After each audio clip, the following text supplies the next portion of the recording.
Hey, Hey, we're live. don't talk about Fizz that way. Yeah, don't talk about Fizz. It's not trash. Don't talk about Jason that way. Come on. Yeah. He might talk smell about like yourself. it, but he ain't it. Well, Jason canonically smells better than at the start of this because he got rained on. Yes, so we know. Doug, I promise you, rain is not fixing all of it. Yeah, and it's not fixed. But he also burned the piss bed sheet that he was sleeping in, so he's not. He being replaced it renewed with either. one that he looted, yeah. So therefore, it's some of the piss. So now he is making something else smell. I want to say Yep. 1/3 of the piss is gone. Oh. Okay, let's mathematically, statistically. Okay, you smell slightly so less. my bad. favorite part, my favorite part is like, hey, he smells better. It's like, dude, walking through the forest would have made him smell better. Like, Replace the piss with sweat, yeah. So you just argued it to be 40%. There we go. That's almost half. That's almost Doesn't half. matter. You still reek. You absolutely disgusting savage. That's the point. half of hell is still not good. True. Honestly, Wisdom. lad, I don't even remember anyone here taking a bath after all the blood they got in. You guys probably smell like gore. Dude, going through 3 accents in like one sentence is pretty impressive. That is what I was just thinking. I love this group. I do. The best part of the character. He started as Chandler, then became Narath, and then became not quite Jason, but he was close. He got there. He got there. Jason's whatever I tell him to be. Yes, we know. True. And now Hey, we he's love you. pissed. We love you for it. So it's Just fine. wait until we meet Dude, Jason's dad. Jason is more of a changeling than Blink is at this point. Actually, it'd be really funny if Jason's dad like sounds Jamaican or some shit. Please don't. Please. You never Well, met him? I'll be role-playing Jason's dad if that ever happens. So I'm sure my accent will be wonderful and excellent. I'm sure it'll I be hope an he just improvement, at least. I hope he just sounds really normal. Jason's dad Yeah. just goes up and is like, "You fucking sound like your mother, you piece of shit." Dude, I hope Jason's like, I hope Jason pulls the fucking Ninjago movie bit where he's like, "You ruined my life," and his dad's just like, "How can I ruin your life? I wasn't even there." A man needs guidance. I cast guidance. Dude, that's Yeah, my whole job. exactly. I can literally, dude, Jason, I got you. Shoulder is Jason's let father? Shoulder guide you. Wait, can Jason's dad cast magic? No, it was just a joke about guidance. Oh, it's over. Jason's dad's a priest. True. That's the real joke. Right. It's now 9:30. Let's get a show on the road. I want to see what I'm terrible set. things happen. I'm saying. Waiting on 3 to come back, but although he can hear us. So what I can say is we can start the proceedings of the recap there. So really, the introduction of Augustius and his order of monks and acolytes, they are indeed in the city, and Augustius did have some parley with the bulk of the party. It was Mithridates, Jason, and Benson. And Brother, I suppose. Brother is part of the party. And so, I was there. They just didn't know. yeah, that's right. Shoulder was their disguised self, and they didn't know that. And so then Shoulder left to go meet with the captain. And, Jason slapped Augustius. That was a thing. But there was also some gambling involved. And no, I don't think Shoulder gave you your poison stuff back, Jason. So Shoulder went to go potentially concoct a poison to kill the captain. However, then he brought Fred and asked Fred if Fred was evil, and Fred said yes. And so that's basically where we got to the conclusion of the of that particular part. Came when Fred turned into a horrifying flesh portal, as Shambler described it, and almost swallowed the captain, which was very entertaining, I thought. Then he soared directly through the ceiling, shattering the roof and flying towards the moon. from the perspective of Shoulder and the captain. And so the two of them went their separate ways, but the captain was clearly very suspicious of what was going on and disquieted and horrified at being inside a frog for a moment. And Shoulder just attempted to calm things down as best he could and swear that he would not serve the god Versalin, the goddess Versalin. And then went to go meet with spiders. So there will be some discussion about that as Shoulder has arrived back at Cestan since then. And we are basically going to be time-lapsing a bit towards the morning when Shoulder would return as like daybreak is happening, right? The town would be up to its hustle and bustle. The rest of the party has been doing their own, purchases and acquiring their own materials and various things, and also selling various things as well. In the case of Jason, and pursuing their own their own moves, their own protocols, but they all are converging back at the town square at this point. So I think I got everything there, but I would say that to account for everybody, Augustius, and I'm sure to the great sigh of all of his compatriots, would be prepped and ready very early, prompt and early, as Augustius is known to be. Indeed.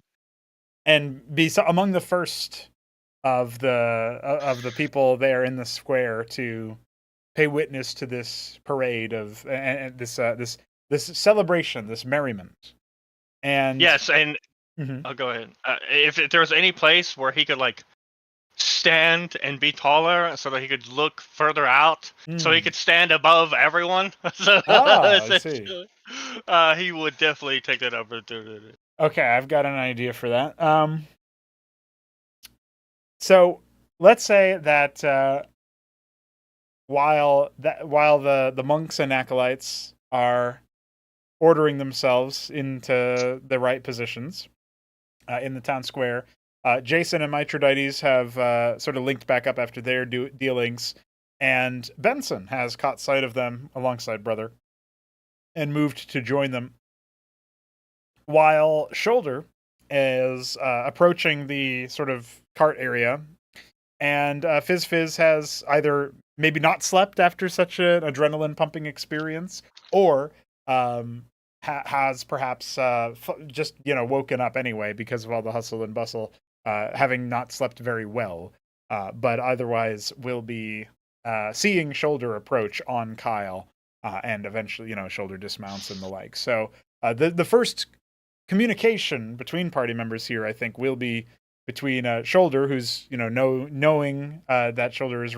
requested in the city square at this hour, and Fizz, who I think knows that that's happening, but they haven't officially talked about it too much. So that would be the first little point. I don't know if he knew when. Right. Yeah. Yeah, I don't think it was mentioned exactly what time. At least around Fizz. But yeah, so Shoulder would return atop Kyle, and then he would leave Kyle in the forest. Yep. To rest or whatever, and then he would look for Fizz. So Fizz is probably hanging out in a tree when he arrives. As he should be. Yep, because Fizz. And he's gonna see, and he's probably gonna drop down when he sees Shoulder. As Fizz drops down, Shoulder is going to happily, but a little weary-eyed, maybe, is going to say, "Hello, Fizz. Hi, Big Bird."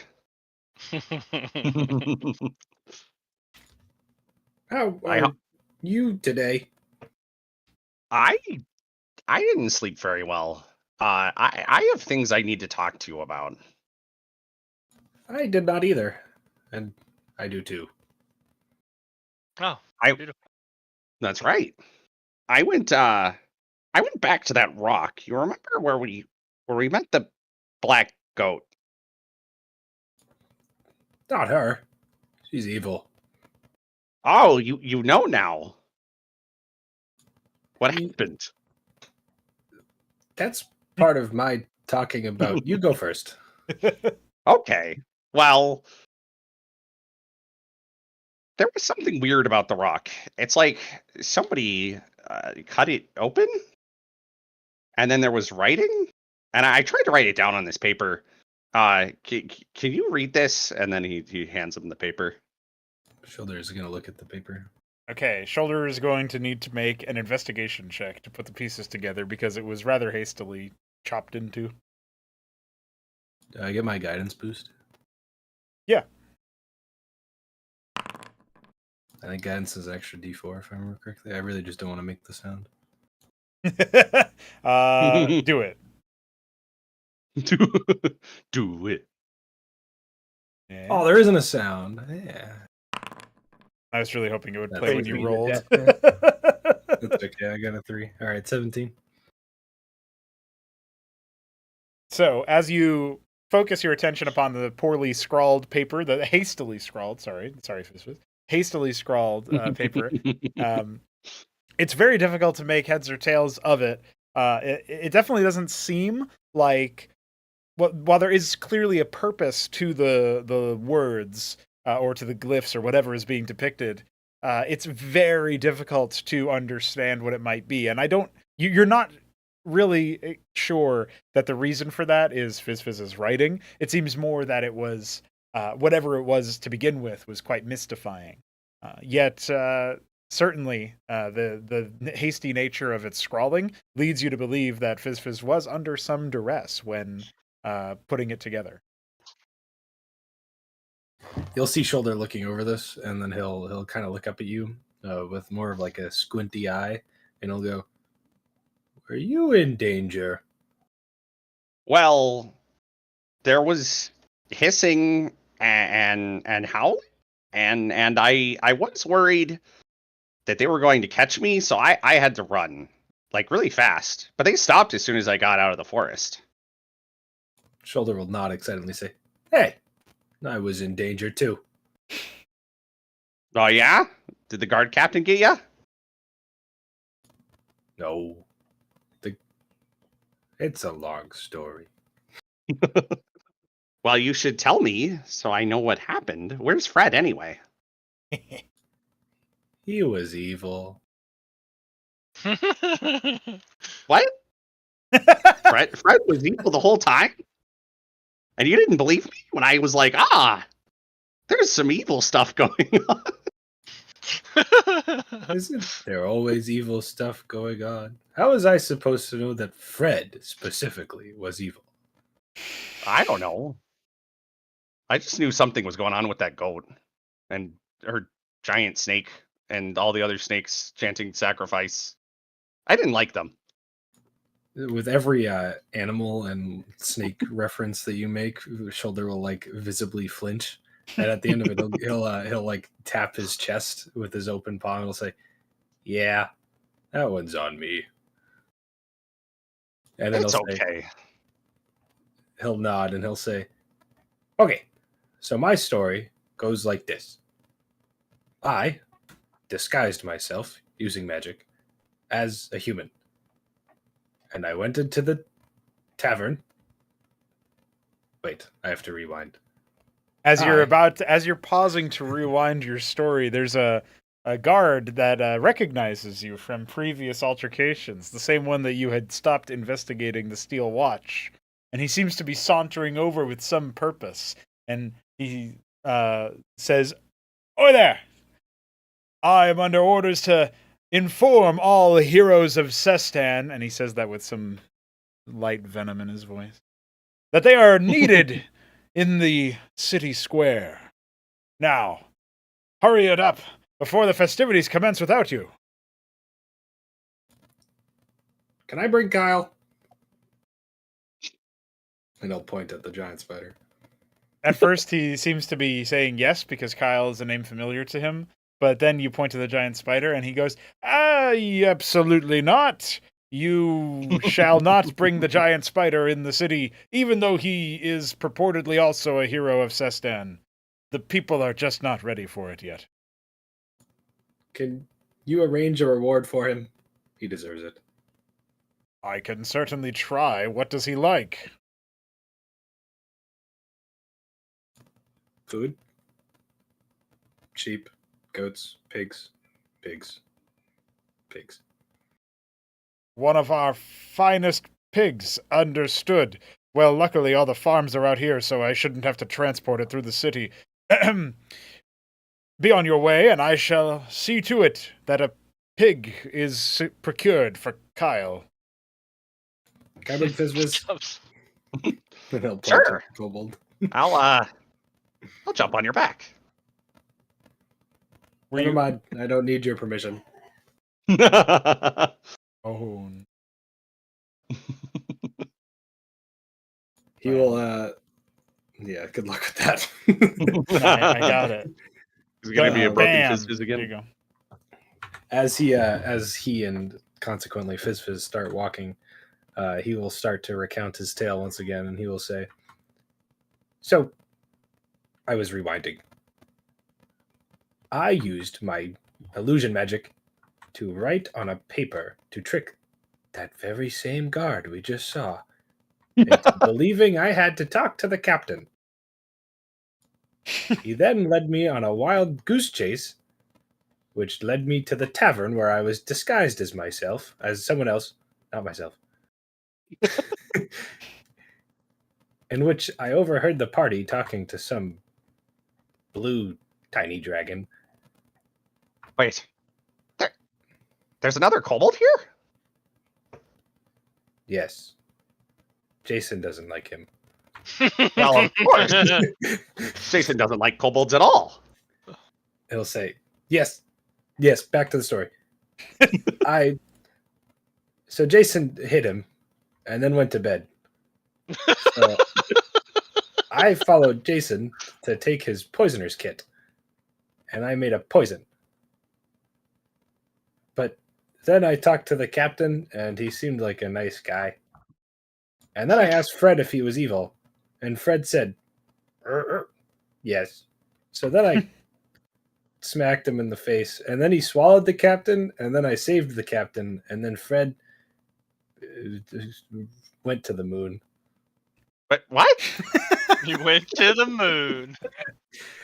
Well, he turned himself inside out and then jumped through the roof of the house that we were in, and it was towards the moon. So he went to the moon. I didn't understand any of that. Neither could I, but I was there. So it happened. He turned inside out? It was spooky. It sounds spooky. I'm glad I wasn't there. And then I went to go find my spiders, and I talked to them. They'll be okay. And then on the way back, I found out that horses are also evil. Horses are evil? Don't people ride them all the time?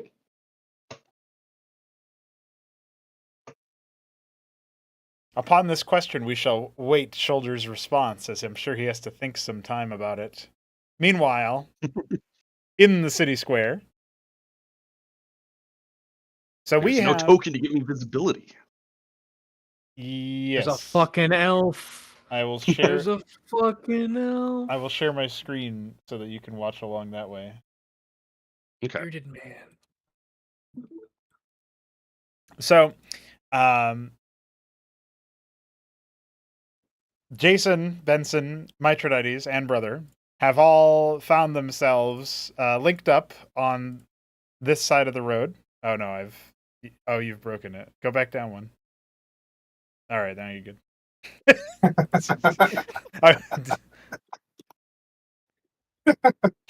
Got him. Even the fucking guy in the background was laughing. Yeah, for some reason I don't have the audio. I don't know why. It's weird.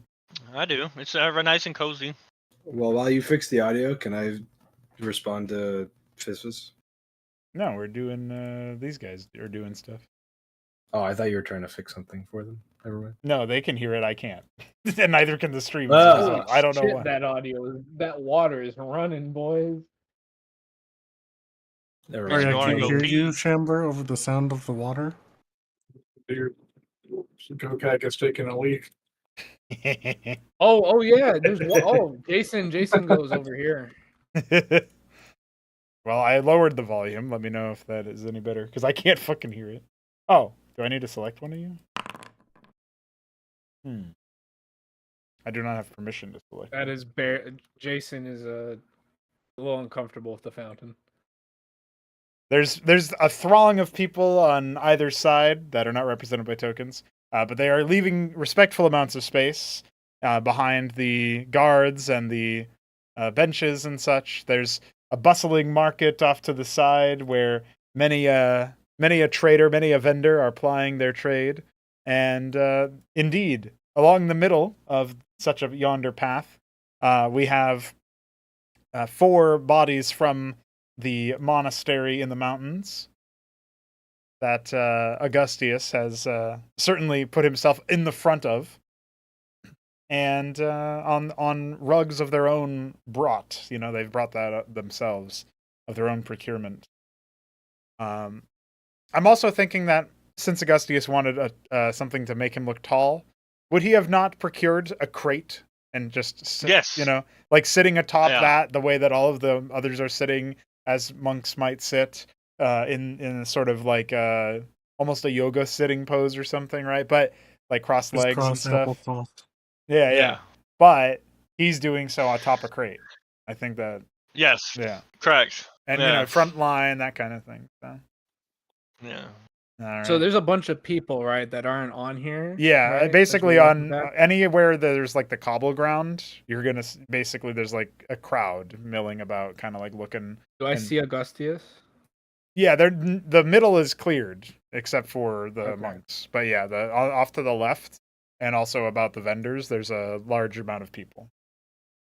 So the first like happy-go-lucky family that crosses Jason, he's just gonna gently touch the shoulders of one of the adults and go point in Augustius's direction and say, "Hey, look, it's the prick," as if they are supposed to know what the fuck he means by that. As you do so, You don't see one of those every day, lad.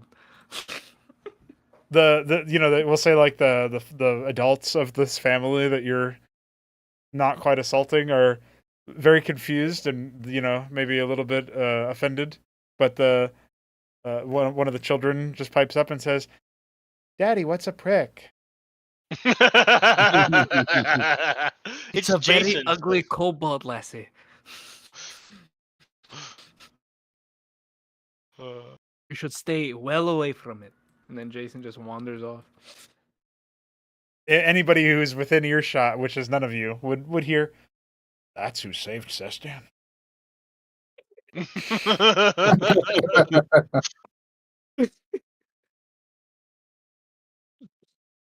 All right.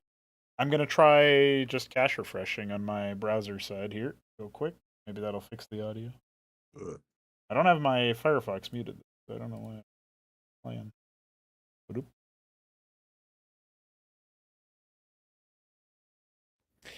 Do you have the correct output audio device selected?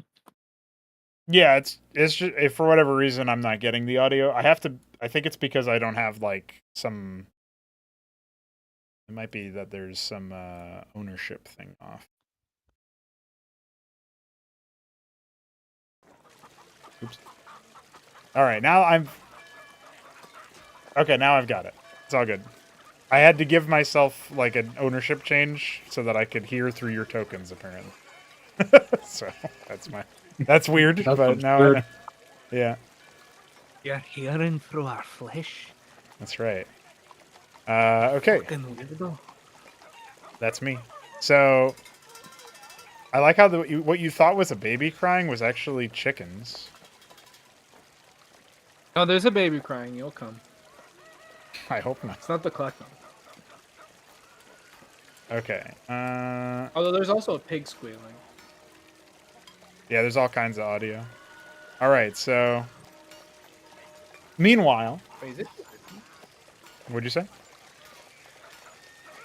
Nothing. Go. So while you are while your guys are moving through, there's definitely a lot of people who are like very happy to see you, right? They are like they're all kind of like looking at you with smiles. This is the kind of hero's welcome that maybe some of you had dared to dream of or maybe even expect, but it's definitely like I don't obviously up to how you all individually adapt to this, but it's like it's almost surreal with how they're the crowd is like cheering some thanks and keeping a respectful distance. And then, of course, as Benson moves forward, he will undoubtedly recognize not just Garibald, the captain of the guard, up top one of the daises, but also Ulrich, high priest of the Order of Lathandar, standing there next to him. They're both in some sort of conversation that looks rather jocular and relaxed. Off to the side, there's a paladin of the Order and a list, a who's who of other paladins that have assisted in your cause. Arkin, Kerald, and Bree, all standing there, proudly atop, raised above the rest of the crowd, with their heads poking up as they survey things. There's a healthy amount of guards represented throughout the place, and of course, it's not just the people who turn their heads to look at you, but also the monks in the middle, who seem to be some sort of guest of honor, as best you all can tell. Including one elven one, who, of course, has a particular look at Mithridates, but says nothing.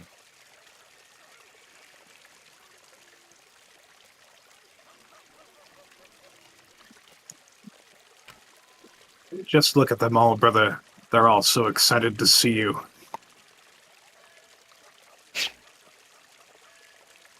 Benson Is that the Mithridates or the dog? That was to the dog. Yeah, you guys don't know, but Benson had a really funny moment in his private roleplay affairs that I don't think will ever come up in conversation, but he gave all the credit to the dog.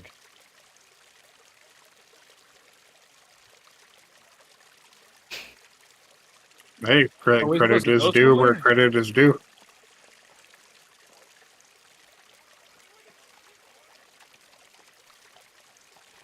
Jason's goes forward towards the dais. That seems to be where we're supposed to be going.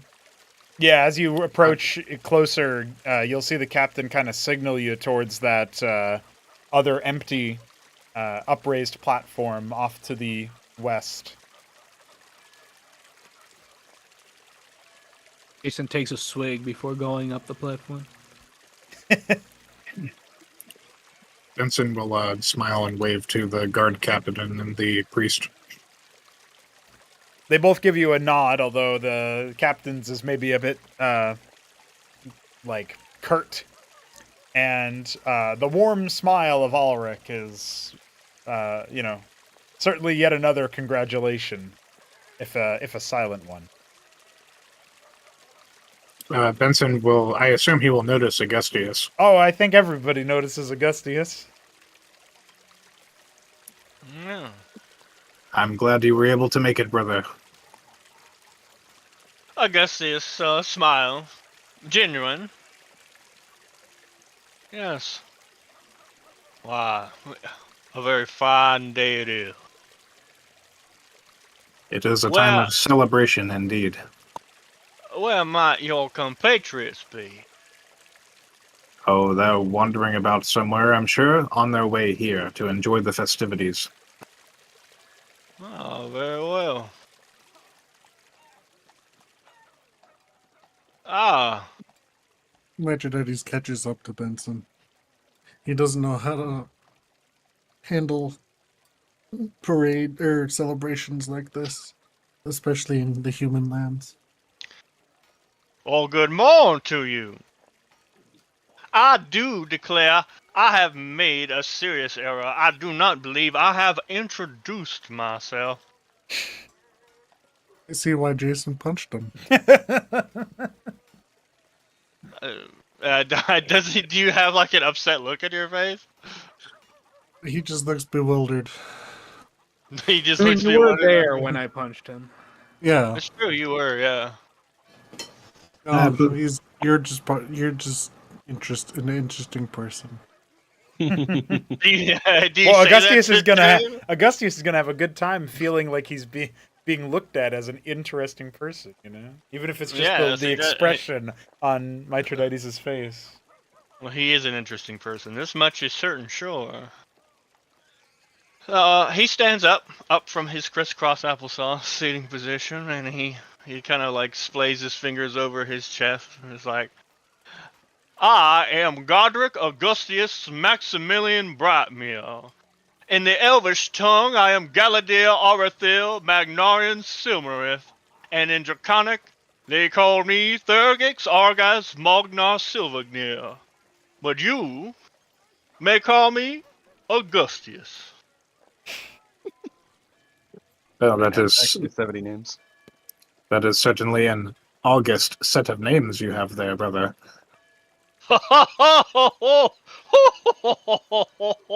I do like your humor. Yes, sir. Yes, sir. He takes off monocle and he like wipes it with like a cloth he's pulling out from. Oh, yes.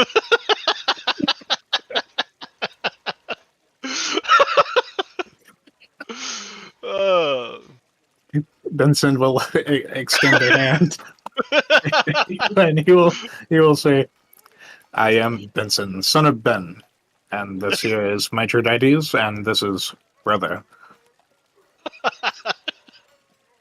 I guess this will put his monocle on his left eye and make sure it's all nicely adjusted before firmly shaking Benson's hand.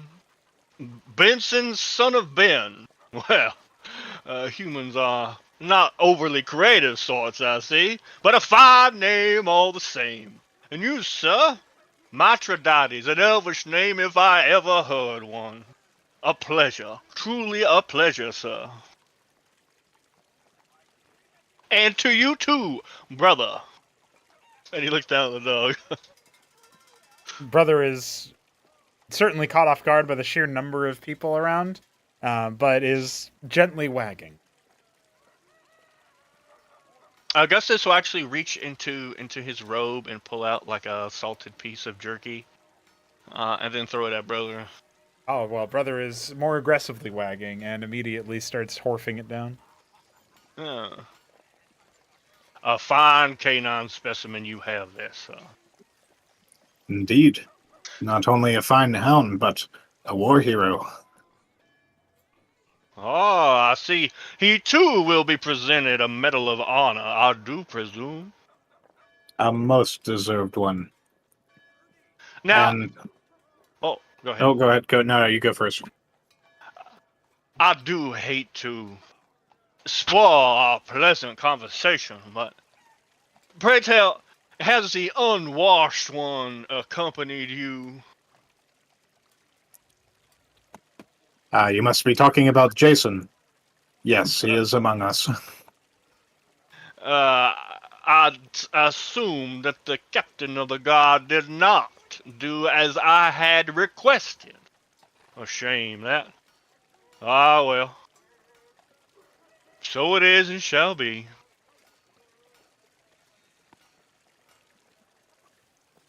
Well, fear not, brother. He may have a scent now, but like a good character, his scent will grow with time. I guess this will chuckle at that. Wow. You certainly have a rather sanguine and optimistic view of people. A cynic might say you naive.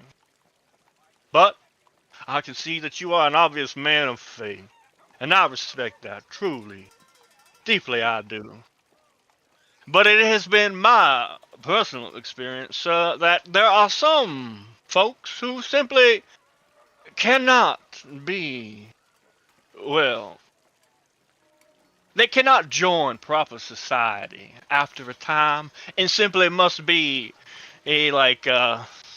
rocks back forth on his heels twice, physically removed, if you will, for the good of all. I see where you're coming from, brother, but I would invite you to partake in the view of Lathandar and consider that we all walk a path, sometimes a path of confusion, of ill will, of incompetence. Yet, our path always leads towards the horizon, and where there is light, there is the opportunity to become something better. I guess this looks. He kind of nods his head like, and he nods his head. And kind of stroke his chin as if he had a beard when he does it. You can see his very finely manicured claws, right? No, not a speck of dirt. They're, cut short. He looks impeccable and spotless all over. There's not even a stain, not a dust speck Mhm. on his outfit. Um, well, I must say, when you put it that way, it is rather hard to disagree.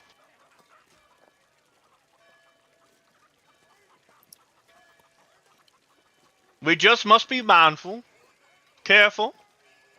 Of course, we ought not, as they say, to put the whole of our trust in the individual.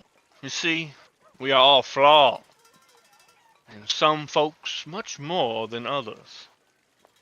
But I suppose as long as we presume, or try to presume, the best in other people, they might do the same for us. The problem, of course, lies, what do you do about the folks that don't do that none at all? Speaking of folks who don't do that none at all, Shoulder and Fizz have made landfall. Oh shit! As you guys are approaching, there's yet more cheers that will stir anybody closer to the front of the pack to look towards the approach. Of course, Shoulder, sporting a reddish kobold, will be walking through the cleared path. And to much aplomb, the crowd is going to be quite pleased with this. Gus hears the cheering and looks down the way. I don't know if he can actually see from where he's standing, but interested in the new bout of applause. I'd say once they get Shoulder. past the fountain area, like as they get closer to the fountain, you'll definitely get a good look at them from where you're sitting. Okay. What is this stuff to his right? That is a That's a rug that was brought over by the monastery monks and acolytes, and that's where Augustius is from. So they brought their own, and they're I see. essentially in the middle as like guests of honor of a sort. All right. Shoulder walking through is gonna like be looking around, and then he's gonna say, "Fizz. Horses are evil, but only the wild ones. At least the ones that I saw. Anyway, look at all these people." So Fizz is gonna be looking around and like waving at the people cheering and being like, what are we cheering for? These people seem really excited." Oh, right. We killed a lot of bandits. How much is a lot? More than you're thinking. Wow, that really is a lot. That's fucking great. What a good line. Beautiful. Very beautiful. Where are your friends? Are they up ahead? Probably. You know, if we get medals for this, or whatever people get for things like these, they better make one Kyle-sized. That's a big medal. And the other 3 spiders. And Fistjaw, although he didn't do much. Poor Fishjaw. I hope they didn't make one for Fred. Wow, that'll be really sad. He must not know. He doesn't walk that fast, but he'll be walking. He'll say, "Well, if they made one for Fred, we could just give it to you." Oh, I would like Oh. that. And- Augustius will Mhm, now mhm. notice the Birdman. Birdman with a small red kobold Oh, he on his like shoulder. holds his monocle with his index finger and his thumb. My! Oh hell! What a pleasant surprise! Oh, it's the kobold you were talking about. Yeah, it's the one that Jason slapped. Of course, Jason would slap a new kobold. Tell me, Benson, son of Ben, is the avian fella and the kobold with you?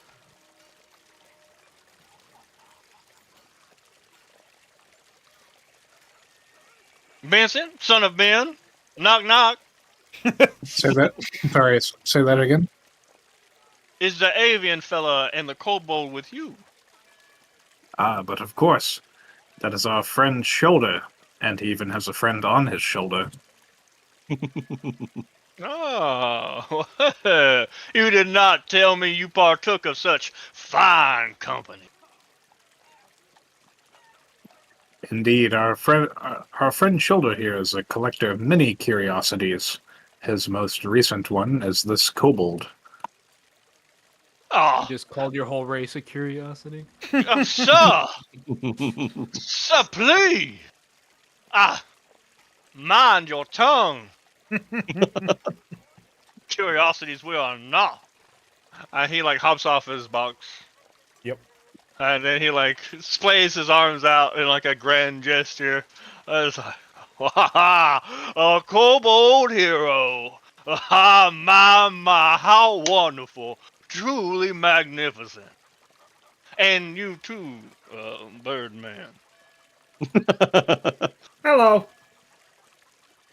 Yeah.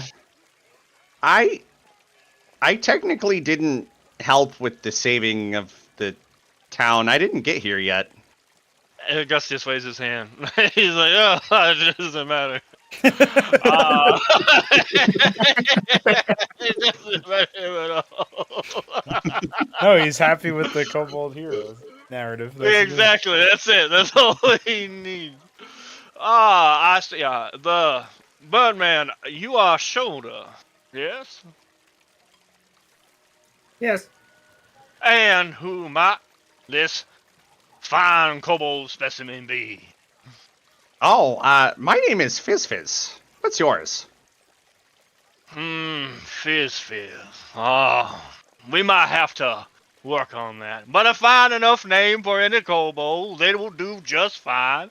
I am Godric Augustus Maximilian Brightmere. In the Elvish tongue, they call me Galadriel Orithil Magnorian Silmarith. And in the Draconic, ancient and beautiful, Thurgix Argas Magnar Silvagnir. But you, sir, may call me Augustius. Okay, but Shoulder will look at you kind of like shocked, and he'll just be like, I see why Jason slapped you. He looks very offended by this. Oh. okay, that's a lot of names. But do you have a kobold name? His little snout scrunches up. No, sir. I am Augustius. You don't have a kobold name? No, But sir. I want him to actually get off of Shoulder and walk towards Augustius. Okay, yeah, you got it. You are free to do that. I think. Yeah, Maybe not. it's not letting me. You No, I broke don't him have- again. No, I didn't. It's fine. Go. Oh, Yeah, wait, there you go. As you clamber off, Shoulder, you'll just hear a small, uh-oh. Augustius is big for a You- kobold. It's Yeah, like- he You is very need to- cool. You need a real kobold name. Come on. What is it? Sir, my name is Augustius, and that will do just fine as it has done my whole life. No, there's no way kobolds named you Augustius. I was named by those who took me in at the monastery. They are my brothers, my father, my family, and this is what I am named, and so it shall be. Oh, okay, that makes more sense. Shoulder will be thinking behind Fizz, and he'll just kind of shake his head and he'll go, "Now, you look like a Roplo." You never Because met it's- your real dad. That's why you don't have a sensible name. Fizz wouldn't say that. I don't think so. He doesn't seem like that kind of guy. Shoulder, He's you'll probably going to suddenly say, ah! Oh, Shoulder, Okay. you will hear within your mind a very soft-spoken, smooth voice say, I hope you understand this is most amusing for me. I don't know who it is, but it's funny. You get the sense that you could reply in your mind. Shoulder is going to just be like, "Who is this?" And he'll look around physically. The elf one pace back behind you is giving you a smirk and also continuously checking what might be going on between Fizz and Augustius, as if he can't tear his eyes away. But it's enough to identify him as the mental speaker. Shoulder will message him and say, "Oh, I'm not used to people messaging me. This one can do it." And he'll point at Mithridates. "Oh, and that one." And he'll point at Fizz.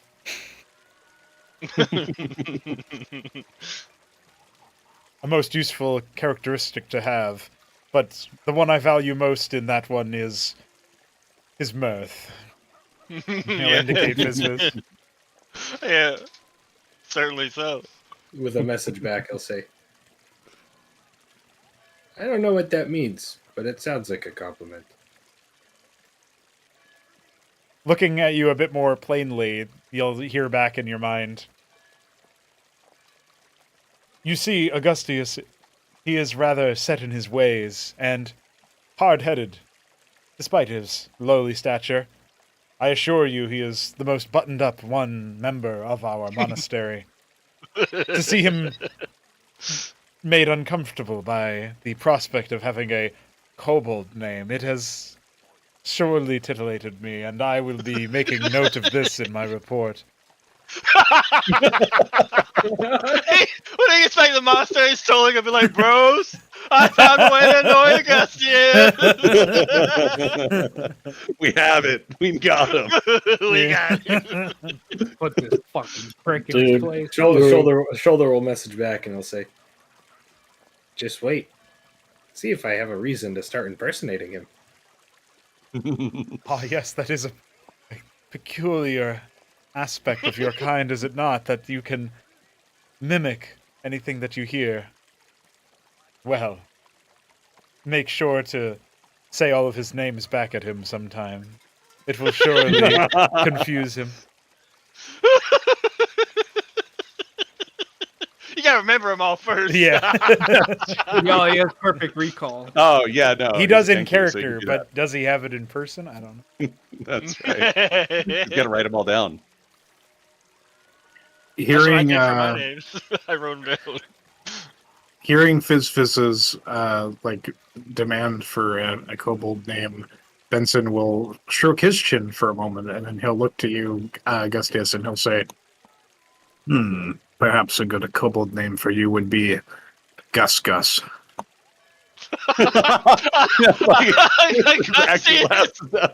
Augustius raises one scaly eyebridge at that, the one with his monocle, and he's like, "Yes, is that what you think, Benson, son of Ben? In this matter, perhaps you might keep your thoughts to yourself."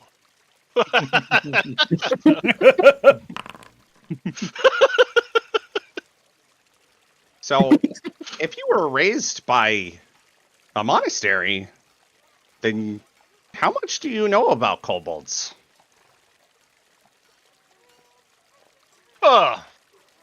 Enough, of course. My own lived experiences for one, and then the many texts and books and scrolls I have studied and perused in my time. I have had some, although little, interactions with my kind, sad as it is, over my years. But I tell you truly, it is wonderful, truly wonderful, to be with another of my kin out of the monastery, where we can talk amongst ourselves. Yeah, I agree. I haven't seen another kobold in I think almost a year now.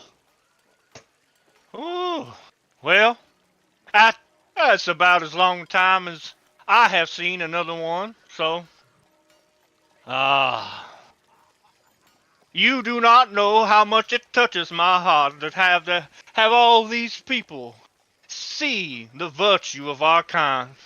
What that we are more than just thieves and tunnel dwellers and scavengers.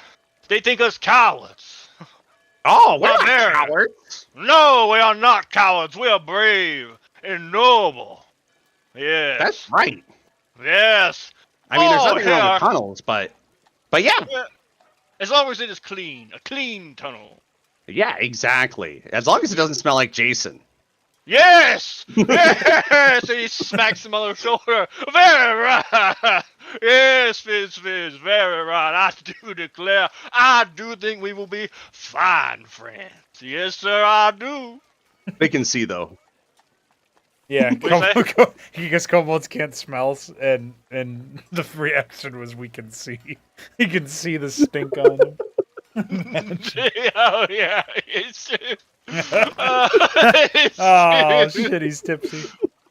Oh, no. All right. Yeah, my favorite part is that in the middle of you guys like kobolding yourselves, you just watch Shoulder just saunter off very excitedly. Oh, I mean, we're engaged in camaraderie. We're Yeah. excited. Oh no, it makes Yeah. perfect sense. It's funny. It's a good bit. You'll see the With three that- paladins up ahead. Oh, go ahead, Benson. What were you gonna say?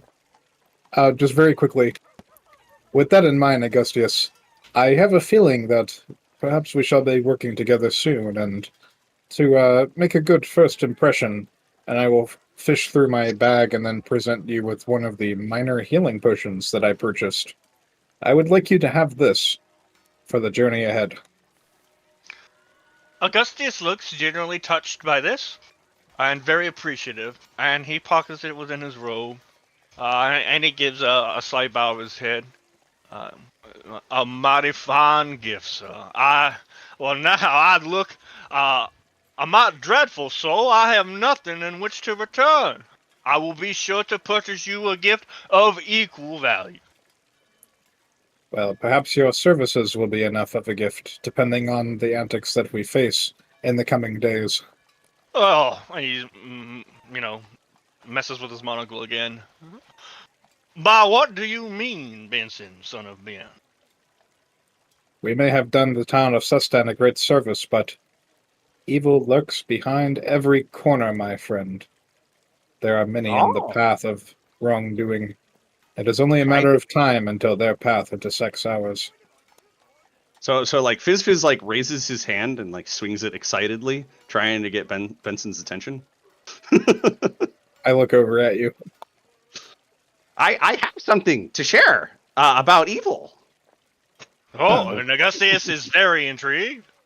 Okay, before you share that, Shoulder, you have like the reaction of the paladins as you approach is like one where like people are trying to maintain decorum but also trying to stop somebody from breaking decorum. So they're all like, "Psst, psst, no, shoo, shoo, shoo, shoo," like that kind of motion. You know what I mean? Like they're giving you that face where they clearly recognize you, but like you're not supposed to be here. Shoulder will take a step back and look a little hurt and go, "But we killed so many people together." Bandits, says Carold, the cough. Killed so many threats to Sestan together. With a almost like a faux professionalism look, like when you like fake adjust your tie kind of thing. He'll go, "Oh, you are right. They weren't people. That was simply metaphorical." Bree will poke her head around Harold's broad shoulder and say, "It's great to see you, Shoulder, but we're not supposed to commingle until after the speeches are given. They'll be starting any minute. You should make your way to your side of the street." And she'll indicate the raised platform over yonder, where Jason already stands, swaying. We get a platform? Jason at this point has drawn his sword and stabbed it into the platform so he can lean on it with one hand. See that shit faced already? It's been 5 minutes. He's been swinging while you've been Started the talking. day. Welcome to the party, bro. He started the day. He's gone through like 6 shots already. Oh god, we are so screwed. What a useless piece of shit. Shoulder will look at the raised platform, and he'll look at the 3 musketeers, and he'll say, "Okay, don't leave without me." And then he'll saunter off. And as he returns, disregarding anything anyone may be talking about, he'll go, "Fizz, Fizz, we have a platform." And he'll point to the platform. Okay, Big Bird. I was about to tell them about the evil. No, speak of the evil, and what is this summoning circle you speak of, Benson, son of Ben? I must know. There's a loud tap, tap, tap from the wizened staff that Ulrich has been using as a bit of a cane and a walking assistance for in his elder years, as he attempts to call to attention the ongoers. Captain Garibald, meanwhile, is gesturing towards the party members, sans Augustius, indicating that they should get a move on to their spot. Guys, I hate listening to authority, but we have a platform. Okay, I'll wait to talk to the evil about the evil until after whatever we're doing.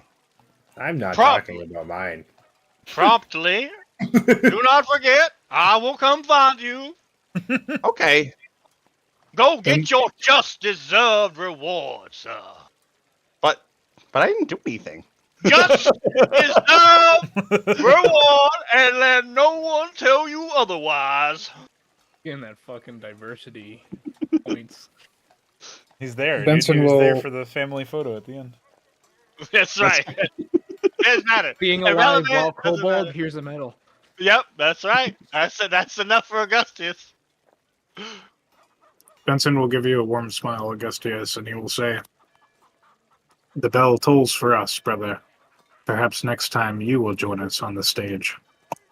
Oh, a kind word, sir. It would be my pleasure. And he will Does make his way. Mithridates comes over. Jason will say, Was that prick more interesting than me or something? Why does he sound like that? 'Cause he's Why- drunk. He's Why extra is he drunk. no His rat? accent changes. Why is he no rat? Stop! Well, when you get drunk, you turn Stop! Russian. I don't know what to say. No, please speak of Oh, wait, it. To be honest, I didn't even realize I did that.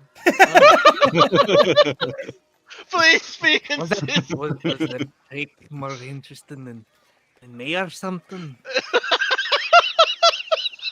Shoulder will look over his shoulder to Fizz Fizz, and he'll say, "Ah, Jason's jealous." Oh, of course he is.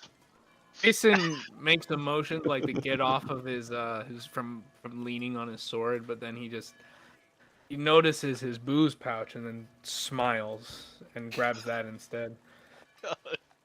What a degenerate. Oh, Jesus. He takes a nice long swig.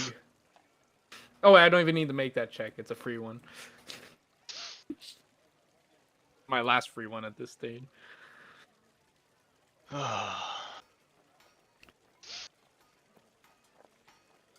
Well, as you all settle into your new posts on the platform, Captain Garibald steps forward onto the sort of the central part of the dais, as he says, Ladies and gentlemen, citizens of Sestan, we have some guests of honor to greet tonight.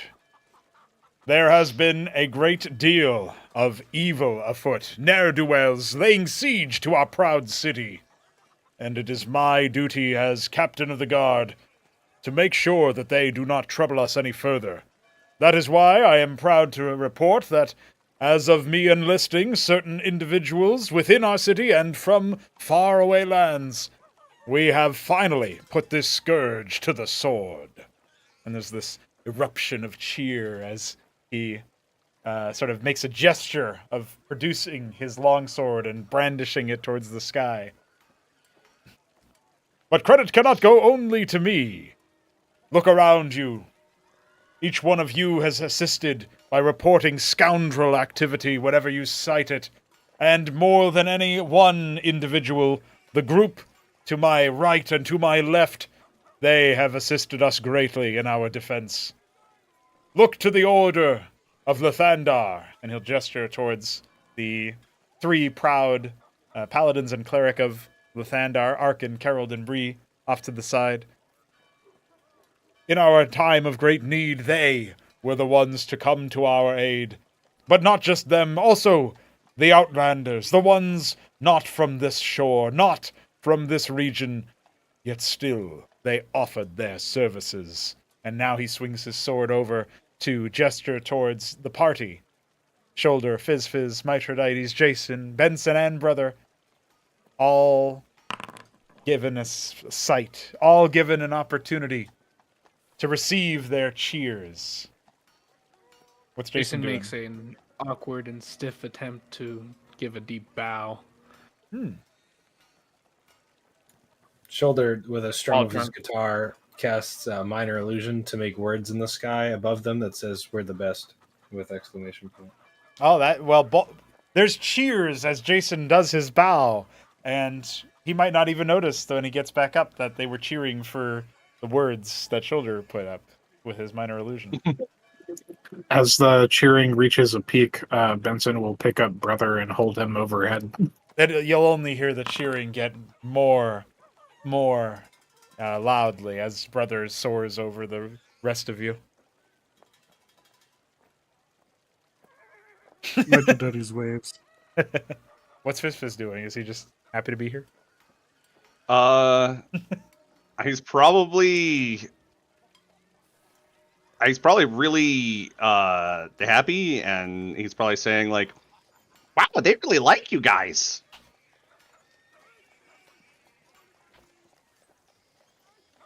There's a healthy chuckle from Ulrich, but Garibald, the captain, continues. It's magics like those, turned to righteous ends, that helped us apprehend those absolutely devilish heathens that would assault this city. And it's the hard work of our guardsmen and our paladins that has brought forth our salvation.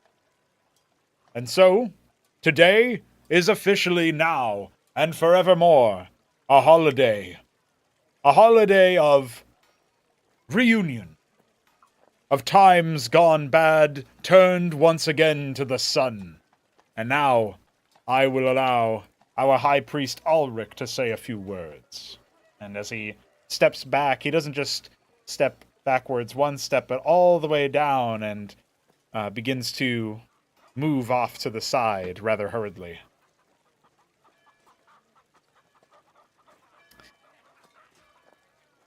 Ulrich then does indeed take center stage, and he says, with a less bold voice in his older years, "Good morning, Sestan. I shall be brief. I only wanted to follow up the remarks of our captain of the guard, Garibald, by indicating that we of the Order of Lathandar are so grateful to have had an opportunity to restore and reward your hospitality for our order with a little bit of an easier night's sleeping. Organizing this was a team effort, as was vanquishing the evil.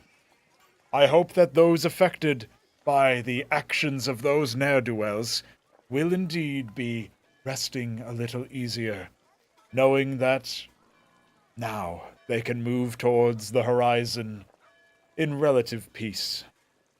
Thank you for your time and your participation, and one more cheer for our great heroes. And of course, you guys get the cheer. The cheer is there. However, Ulrich is not so quick to vacate the premises and sort of gestures towards the party on their platform and says, "Would any of our heroes like to address the people?" He says it loudly enough that some of the people do hear it, and you hear this almost hushed whisper fall over the crowd as the word spreads that there might be a speech from one of the heroes. Shoulder just points at the words above their head. Oh, I forgot to give disadvantage. I think Oh, Fizz no. points to Benson. Jason grabs his sword, Oh, takes no. it out, Not Jason. and he sheaths it, and he says, "Good people, assist them. those fuckers, we really ran them through. 50 men at least. 50. We'll run them through again if any dare come, magic circle or not." Oh, shit. Augustius just kind of like puts his head in his What hands. is the what is the crowd retention? What happens once he finishes talking? Well, that was I'll give you another that was brief enough that nobody has gone running for the hills, but it definitely had a different impact than maybe, there's So, there are some men, I think- some of the men, right, are like kind of like yeah, but when he says magic circle, they're all like, "Huh?" and everybody's just a little confused and maybe concerned. So, oh, Shoulder will recast the minor illusion to make it pop as he just tries to like get everyone to focus on something else, like the idiotic words that he has above their head. Okay, yeah. Benson will put a hand on Jason's shoulder and he will say, "They appreciate your words, brother, but perhaps let me say a few words." Persuasion check me. I'm sorry. check. Not again. All right, hold on. No. Oh, add Oh, roll the guidance. Yeah, we got it. Oh, Hey, it's that's 11. 11. Hey, that's higher than his wisdom. I think that passes. There you That's not higher go. than my That's wisdom. You rolled a 7. Thank Astramus. Oh, okay. Here. I'll roll a wisdom check with normal. Thank God. Oh, no. there. Thank Jason goodness. goes, yeah, I didn't tell them about the demon either. He says louder than he should. It's all right, brother. They do not know the details like we do. They only know the story of our success. And in our success, they wish to revel. It was something to turn into that squid and fucking feel its bones break beneath me. You know? Oh, gods. Gods And that- help me. He says darkly, and he just wanders off past you. I'm going to turn to Mithridates and give Mithridates a look like, please don't let him back on the stage.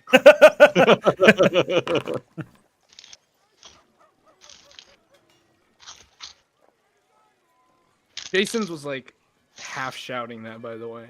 Yes, I did track that with the That's dice okay, rolls. guys. If he tries to get back on the stage, I will reduce him. Tiny Jason. Make him really small.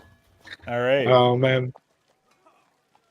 Well, Mithridates, or Benson rather, it's your turn to deliver a speech, if you have some words for the people. Good people of Sestan, I am proud to stand before you victorious against those who wish to not only steal from you, but to take the lives of your fellows, your family, and your friends. We have fought many a foe, and faced a grave danger, and we did it for the righteousness, for the glory of assisting those who would travel the roads to and from and for ensuring the safety of you all. I am glad to have done my part, and I'm also thankful for the aid of the paladins of Lathandar, who joined us in our cause. Rest easy tonight, and for many more nights, knowing that those who lurked in the shadows are no more. There's I think solid hoorah to that. What's your move, Fizz? I was gonna say Fizz climbs up on shoulders, like he's literally standing on top of him and cheers and says, "For the heroes of Sestan!" Like as loudly as he can, but he's a kobold, so yeah, no, that's perfect. No, you can hear as he does this, you can hear Felsians. regardless of how loud it is, his shoulder is going to recast his minor illusion to make it like a booming sound, basically. Oh, it's There you go. like almost on a delay, but like as a way to inspire the chant in the crowd, right? Like he says for the heroes of Sestan, and then they all say for the heroes of Sestan, right? Okay, Yeah. I'm feeling it. Well, as the crowd erupts in a flavor, they're in a bit of a fervor. Ulrich once again returns to the center of his platform and says, "Let the festivities commence." And you hear music. Nice. Shoulder is going to message Ulrich, and he's going to say, "Can I play music later?" He gives you a knowing look and says, in your mind, of course, "For a hero of Sestan, of course." Shoulder will not respond to this, but he is very happy. Eh. And then all the demon portals opened. As they stand here, Shoulder will look over his shoulder to, or I guess above his shoulder to Fizz, and he's going to say, "Fizz, what will we do now?" Is there food? Oh, there's food. There is so much food. Then we feast, Big Bird. Big Bird becomes bigger bird. Charges off into the distance. I like him running right over Augustus's rug. Just straight past him. Augustus believes they deserve a big feast. So yeah, well, the feast is definitely like kind of initially blocked off for the chosen heroes of the sort. There is definitely enough to go around, and the crowd is quick to form a queue behind you all. Where is the captain of the city guard? He has apparently retreated away from the celebrations for now. He looked to be in a hurry when he left. Approaching this vendor to see what he has. This vendor has booze, wine, and some water. Augustus will approach Benson. And With he's it- looking very serious and somber. Benson, son of Ben, I have a request. What is it, brother? 2 of them. In fact, if you would oblige me, I know it is much to ask, and our friendship has only just begun. But firstly, you must keep that degenerate alcoholic away from beverages. He has made an absolute fool of both himself and you, and now I know he is hurried on over there to indulge his degenerate vices even further. And 2, if he were not of your party, this Jason would promptly be thrown in the dungeons for being a public nuisance and public drunkenness. Now, his friendship with you is the only thing that keeps him from being thrown in the dungeons, and people largely forgotten him. So, in the interest of justice, in fairness, I must say, it would behoove you, sir, to keep a leash on the reprobate, lest he bring total misfortune upon your whole party. Benson will put a hand on your shoulder and gently turn you towards Jason. And after a moment of gazing upon him in silence, he will say, "The thing is, brother, you are right. But look Don't at I him. know it? He may still be a man who takes to the liquor, a man who drinks before us, but he is now a celebrated man. It was thanks to his participation that he went from being alone, lost in a tavern at the bottom of a drink, to being someone who participated in saving many lives. He is still on his path, brother. He may not be at the end of it yet, but he is on his way." That may very well be true. However, no man is above the law. I do not care for how many souls he has saved. He is an ignorant, degenerate fool. Now, please, sir, please, keep a hold on him. I shall keep him in check the best I can, brother. I only ask that you remember that compassion is the foundation of faith.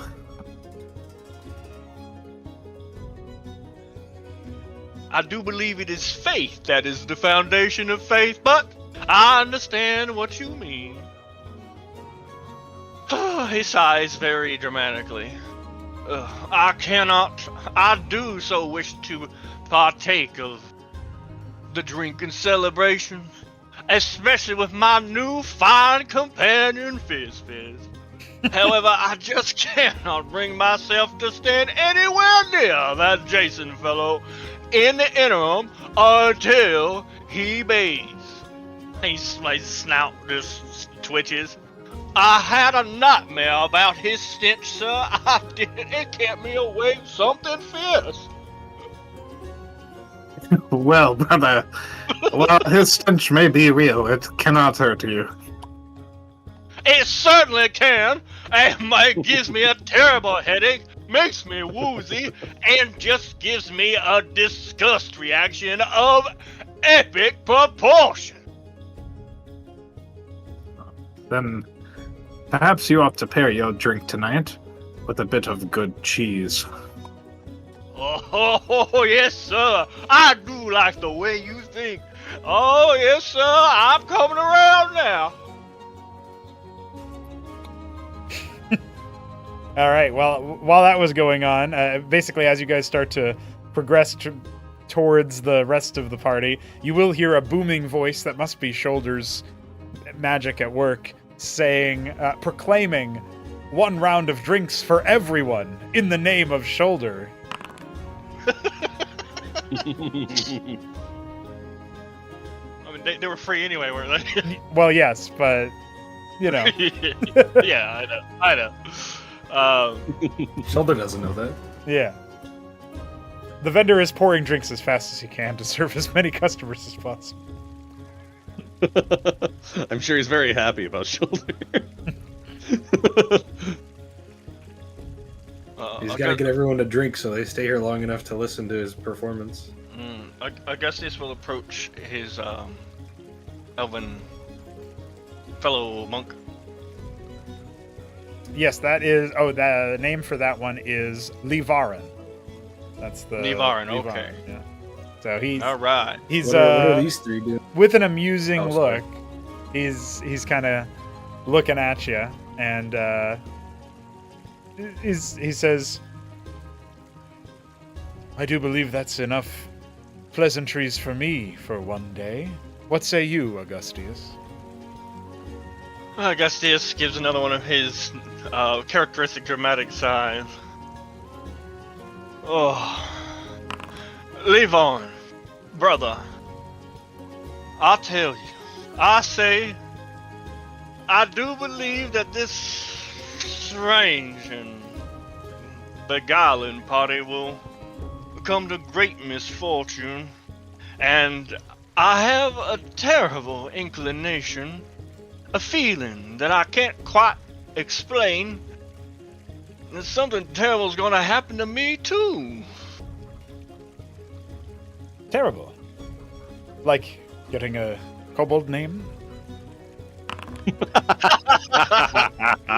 Augustus looks up, and at first he scowls, but then he like smirks and chuckles and rocks back on his feet with his hands behind his back, and he wags a finger. Oh, brother. Yes, you almost got me, but I know it was just in jest. You wish to get my goat, as the smooth skins say, but I won't be had. No, sir. This is a fine celebratory day. Indeed. I doubt there are any goats worth getting here.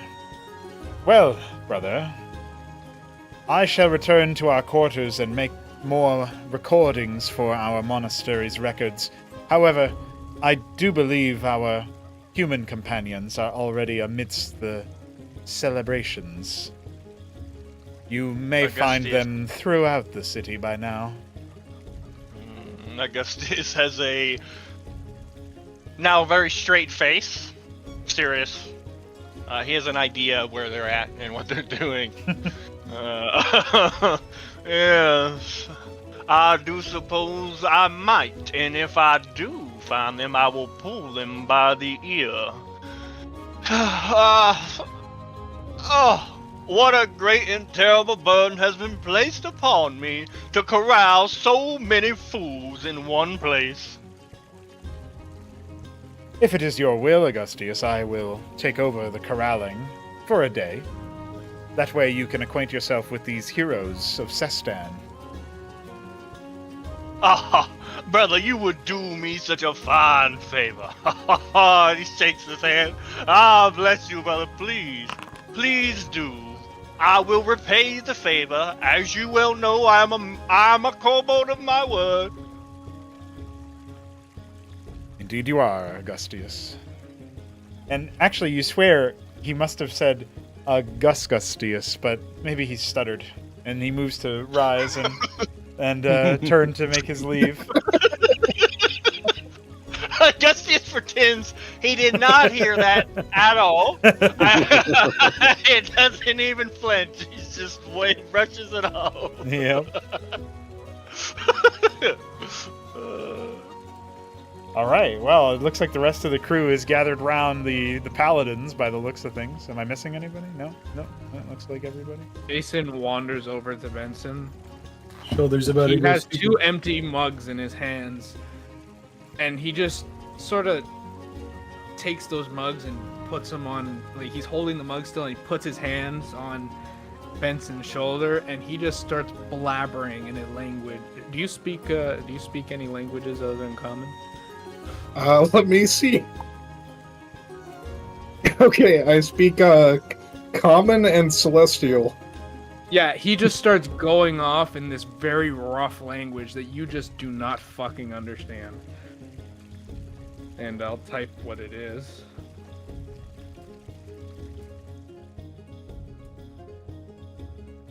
How many people have gotten their drinks? I am thoroughly enjoying playing Augustus. He's fun. He's fun. So, as far as the number of people who have been served by now, I mean, there's a long line. And the food master is happy to serve out fruits and meats and all sorts of things. Fizz would have also gotten quite a bit of fresh fruit there if he was... For juicy fruits, I'm thinking they'd definitely have some apples. They'd have some pears. Nah, okay. A couple of those, maybe like a bunch of each. And so... Yep. Did anybody else grab food by this point? Augustus will, now that Jason is not near where all the food is. You'll grab him. Anyone paying attention to Shoulder, which probably isn't many because they're all doing their own shit, Yeah. will see that he's gearing his lute to prepare to play. Augustus definitely wishes to watch what Fizz and the Birdman are doing. But I think Jason gets more animated as he finishes the last bit of his spiel. his eyes, his eyes, which were like closed and lidded, opening fully for just a moment before going right back to being half. He's As talking with like his eyes closed at this point. as Jason finishes his spiel, animated and all, Benson will clasp both of his shoulders with fervor, and he will look him in the eyes and say, "I understand, brother. There is a great problem here." And then he will lean in to you, Jason, and he will say, he will whisper, "Your mugs are empty." And then he will use 5 points of his lay on hands to cure your drunkenness so you can drink more. Oh my god, what an idiot. Wow, that was really good. That was really good back and forth there. I'm impressed with you guys. Oh, He wow. was begging for it to be fixed. As this is happening, you will hear another booming minor illusion magic of "It is time for dance." As the world suddenly shoots back into reality, Jason realized what the fuck he said. And then, but realizing Benson got it anyway, he just fucking smiles and said, "You're a fucking legend, mate," and tries to pick him up. Oh, okay. Let's do athletics. That's gonna be. I was gonna say that's gonna be a strength check. That one is iconic. He dropped you. Yeah, I think you might just like fall down a little bit there and Yeah, fail like to move actually, him at all. Jason tries to lift up Benson, and as he does so, he just Oh shit! He just Oh. got out. He just gets fucking deleted by Discord. What did you say, Baleful? So like this, his mouth is too quick for his hands. You know, the alcohol is still being purged in his system. So Jason starts just going off, and then his arms just like noodles, just sort of awkwardly hit against Benson's chest. Not listening to him. He looks down, rather sad, and says, "What the devil?" And then suddenly everything shoots back, and he starts moving them like he just got feeling again. Rip. Benson just laughs a hearty laugh. Are you still here, Baleful? Can you speak? Belthal is dead. He just He left. can got hear dropped us, on I the think, but oh, No, he's not in the call. Yeah. He's not in the call. Well, he's still connected to He can- Foundry because he can see me typing. So, Got fucking assassinated. so Shoulder's Yeah, playing a Bela- jig. What is Shoulder playing? He's getting ready for it, Oh. but he's waiting to see if the music cuts off so he can be addressed properly. Ah.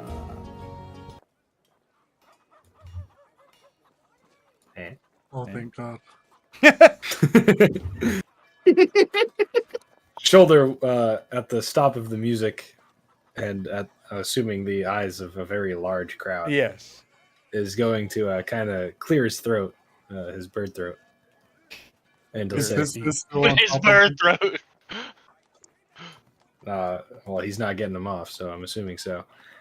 So this will be a really dumb Nice. stack of creatures.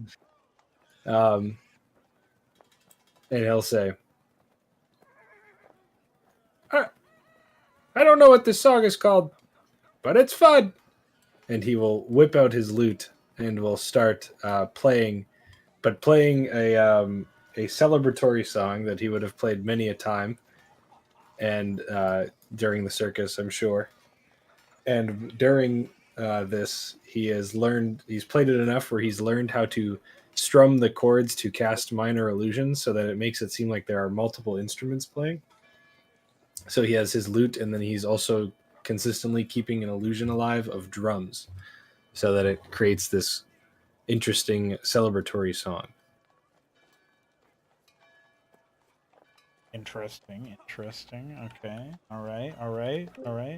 Oh, do we have a Baleful? Balefal's We bed. have a Balefal. I don't know I'm what. assuming you will need a died. performance check. Yes. Give me a performance check, sir. You're doing the Cobalt song? Is that what I heard correctly? You should have advantage because that song was Nice epic. big Wonderwall. Just- It would be it would be the song that they played on the way back to the city. Yeah, you got like a 20 that resulted in like a 30 Yeah, or it was a something. banger.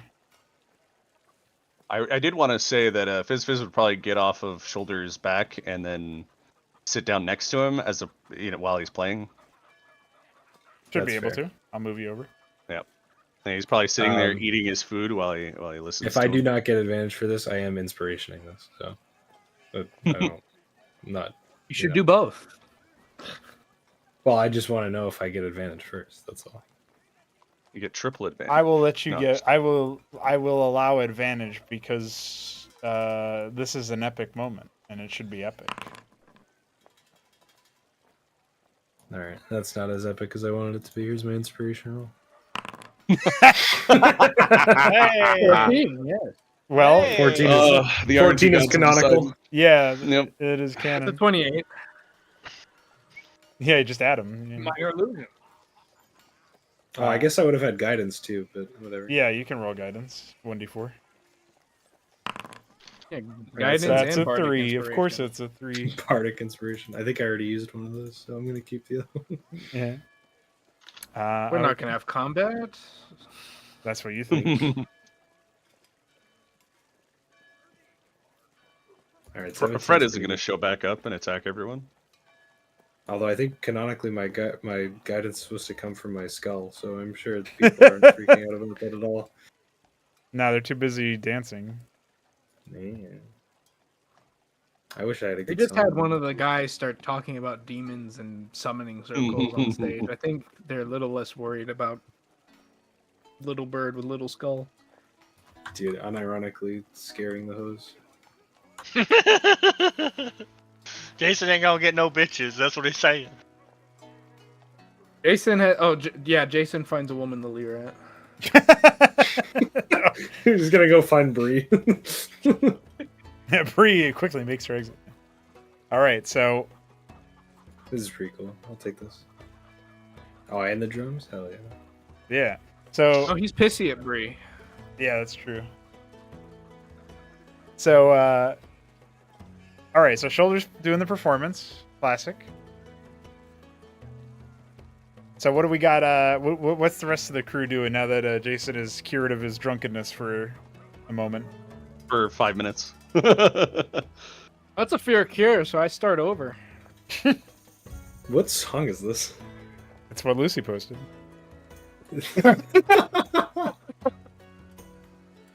Wonderwall. Yeah, It's actually wonderful. yeah, but Bard. I just Hardcore. I mean, it's not Wonderwall. Don't ban us. Yeah. dude, I just Wait, do you checked guys what he actually get posted sound? because I thought I like accidentally unpaused it. Yeah, that's pretty. Yeah. Metroides is pushing alcohol onto Jason. He's got Jason a still wine has your bottle. bottle of wine. Yeah. Okay. Perfect. Oh, but speaking of which, he's popped the top and he just took a big chug. There you go. That's his first free drink. Augustius is standing back on the box Yep. and he's got some alcohol in one hand and he's doing cute kobold dance.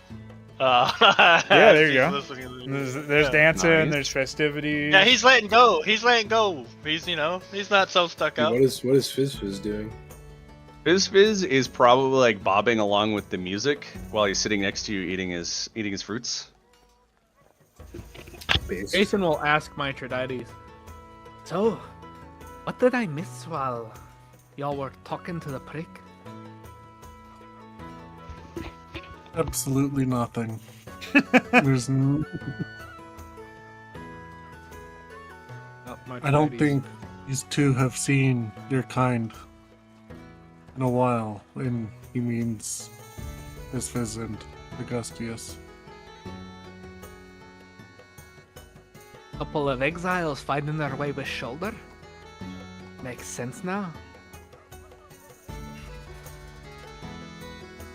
He was supposed to be some sort of help to us. I'm not sure I like that idea much. Neither does he.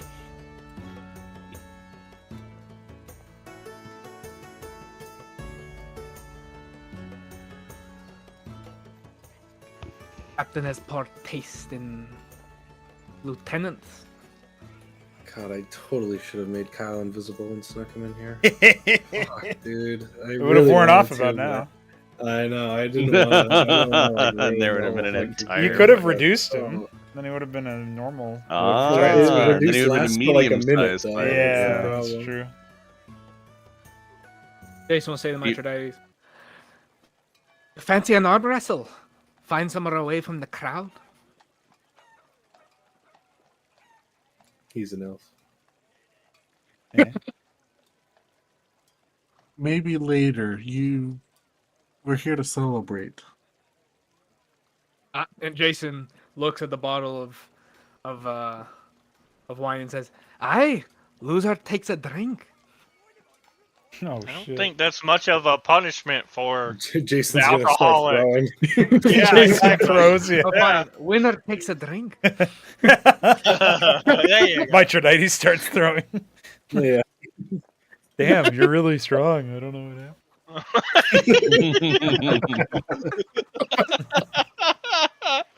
As the song ends, Takes a shoulder drink and gets a gold. start doing up another song.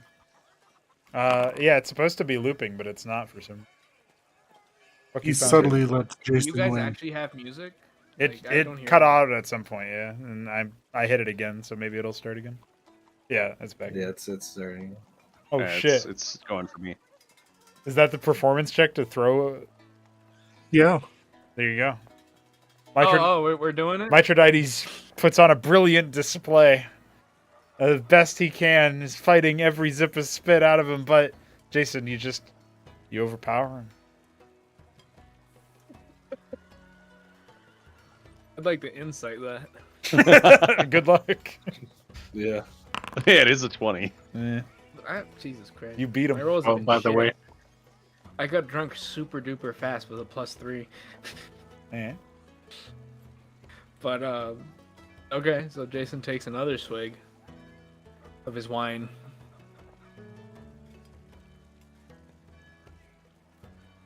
Well, We'll just keep Mithridates. We'll just keep losing, yeah. and pretends to get more frustrated every time. Oh. How many times are we doing it here? Until Jason says something. Okay. So we'll say that Jason gets tipsy and he says, "You're really shit at this." I'm awaiting the evil demonic invasion. At this point, for Augustius, it would be a delivery. When Shoulder started, like, walked in here, he was like the most on edge he's ever been, and then like saw the huge crowd, and he just kind of like tried to let it all go. Yeah.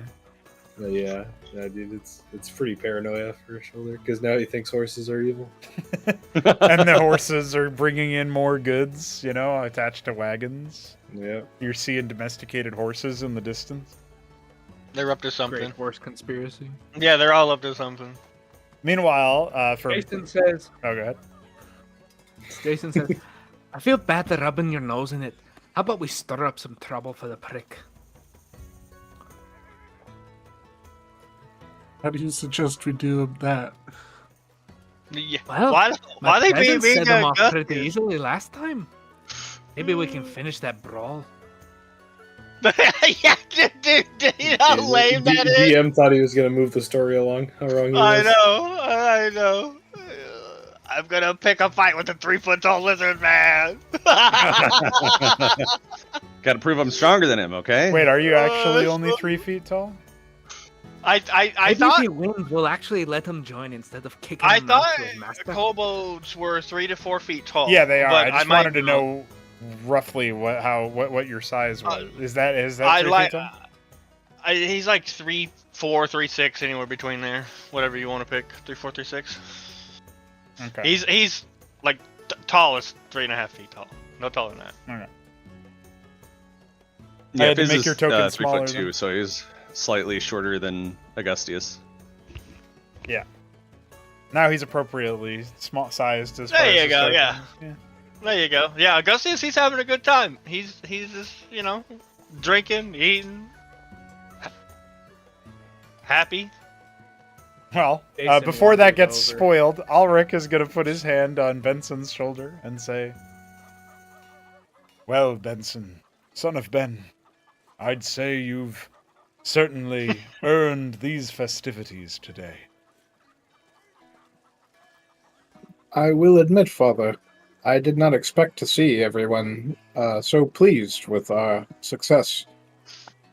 Perhaps it underscores just how blighted these people have been by those who would do harm, those who would interrupt trade and supply. Now your caravan may very well see the light of day and the other paths towards where you need to go. Did you have plans to embark yet again, or were you staying a time? Well, I must admit it is important that we deliver the caravan to Stead Bursky, but I wanted to take a moment to connect with the guard captain and make sure that we had cleared all of the threats that were currently relevant to Sestan. Ulrich gives you a nod, and he says, wow, what a song that's going to be. Holy shit. Dude, it actually kind of sounds good, I promise. All right, I'm not listening to it first, so. Good. So Ulrich gives you a warm smile, and he says, "It will take some time to track that one down, for I believe he has business with some of the other guards. But if it would put your mind at ease, I will see that I can send for him and have him meet you at the tavern once more." Aye, and if he is indeed busy, Father, perhaps we could meet with him tomorrow once the festivities are over and we've all had a chance to get some well-deserved rest. Another warm smile from the man as he releases your shoulder, and he says, "Indeed. Well, I must be off to enjoy some of the food and then back to my liturgy, but I very much appreciate your presence here and your salvation for these people. Come find me if you need anything else, Benson." I appreciate it, Father, and I am most grateful for the path that we walk. Gives you a warm nod, and he starts to make his way behind the performing shoulder towards the entrance to the temple over yonder. Dude, let's get that new song loaded up. Oh no, we have 40 seconds left. Alright, never mind. Well, Is this the... Alright, you go first. no, you go for it. I'm the vendor you're talking to is the one who's serving the wine and mead. Okay, then yeah, I'll request 1, 2, 3, 4, 4 mugs of mead. He pours them for you with a smile, relieved to see only one customer in front of him, or not customer, but a patron in front of him, and says, "Here you are, hero of Sestan." Thank you, brother. Tonight you do us all a great service. It's only fair for what you have done for us. And then I will try to balance 3 of them on brother's back. Well, I can't wait for this one. Are we sure he's not stupid? Dude, he's literally stupid. That's the whole bit. He's Kronk. Yeah, I told you this kind of bangs. Is this from Nacho Libre? Oh no, it's Shakira. Oh my god. Beautiful. What the That's now you guys know why I was laughing. For. Yeah, that's great. That's great. It's wonderful. Dude, All right, it's great as a celebratory song. What do I need to roll for this? Animal handling.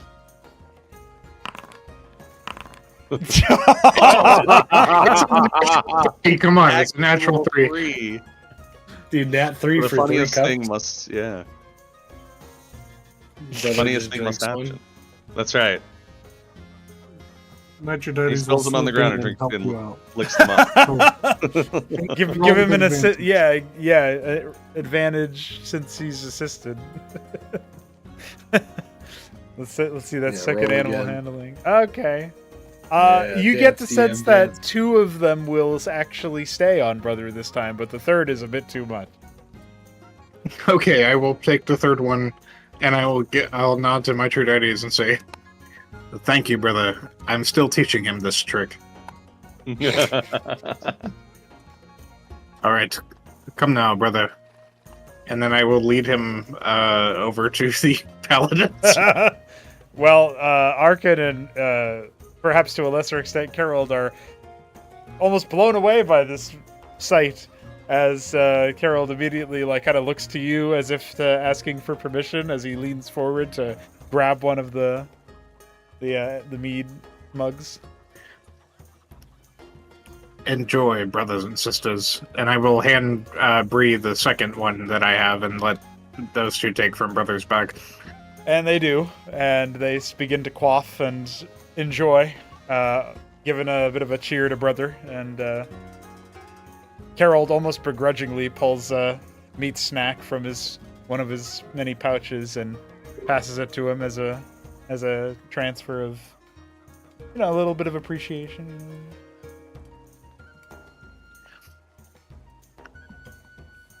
If you have a chance to see it tomorrow, brothers, you will be quite surprised. I have commissioned armor for brother. I'm very excited to see what it looks like.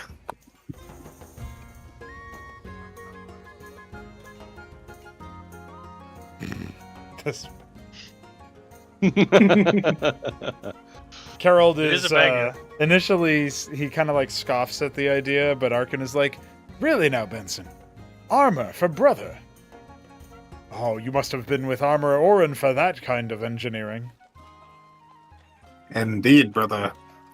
I I'm sorry, calling everyone brother and then the dog's name is brother. I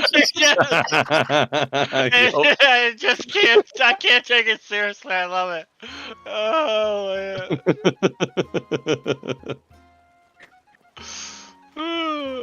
It's perfect. Go on. I'm sorry.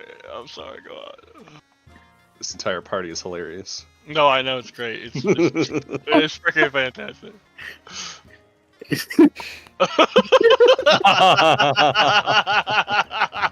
It started again. You got foghorn, leghorn, and then you've got brother, little brother. And you've got this I'm music. fucking dead.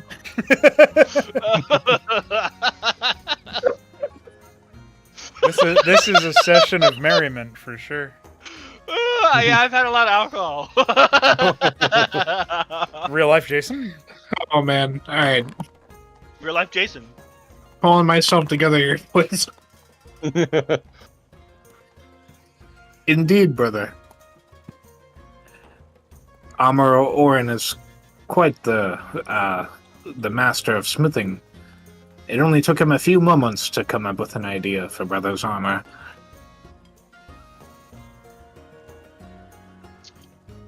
Time for another one. Carol now starts to look a little bit intrigued, and he says, as if again begrudgingly, he says, "Right, well, I'll be interested to see if the hound wears it well, and well, it will be a sight for sure." And he finishes to quaffing his mead.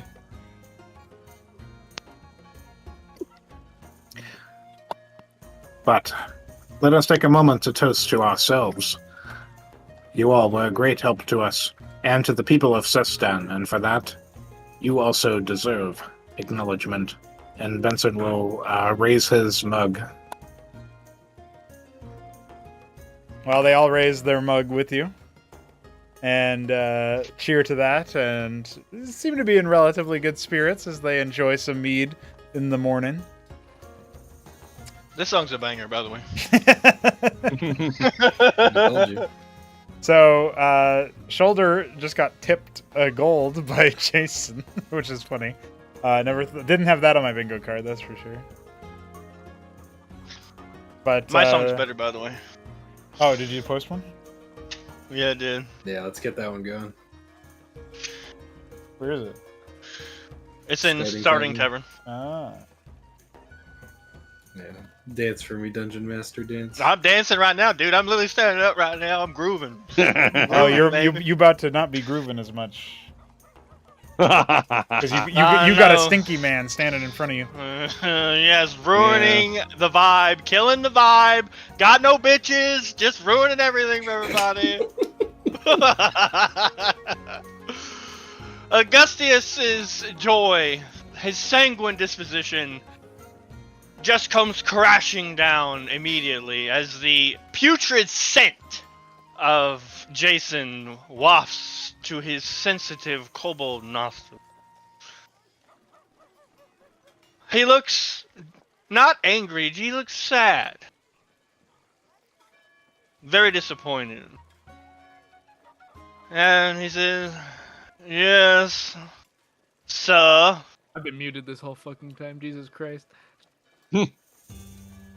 You what now? Jason strides over with a cocky smile on his face, noticeably more sober, and as if he was magically cured.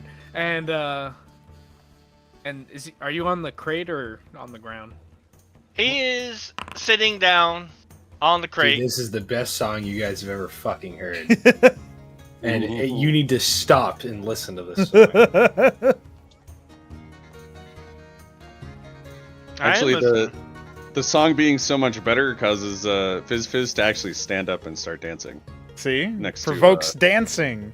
Over That's by right. Benson, everybody, all the paladins are starting to, even I'm grooving, baby. Even Carol is starting to go, kind of like nodding his head in the direction of the song, of the music, because, you know, Bree and Arkin are definitely feeling a little bit looser. The crowd Can't wait fully to be showered in enjoying. gold. This is Michael Jackson's song. Yes, it's Beat It, yes. It's a banger, baby. It's a banger. Right infringement. I hope you know that. Yeah, Nah, it's fine. it's a song about what we did to those bandits.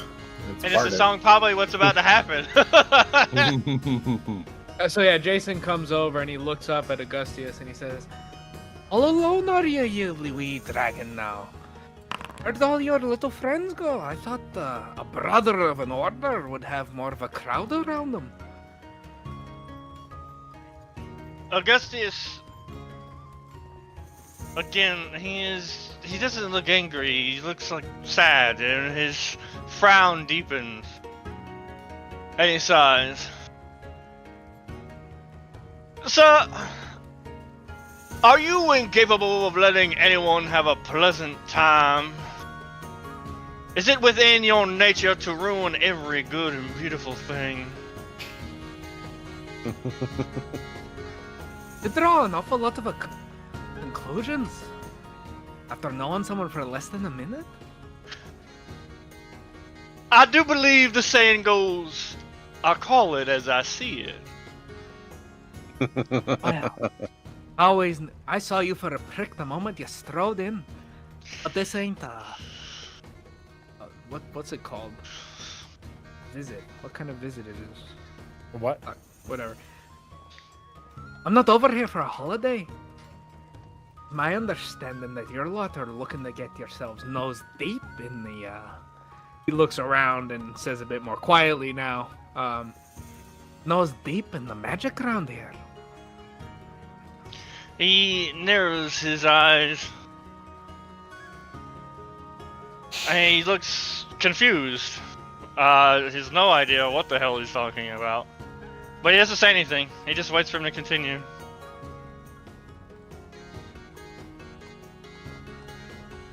Talking about fuck, what's it called? Summoning circle? Oh, no, the captain of the guard, right? Yeah. You're here to help the captain of the guard, aren't you? Yes, it was by his summons we came. All right. Then you should be asking yourself why he hasn't told you about. Oh fuck! Why he Oh, he hasn't got told him. you about what we really found on that journey there.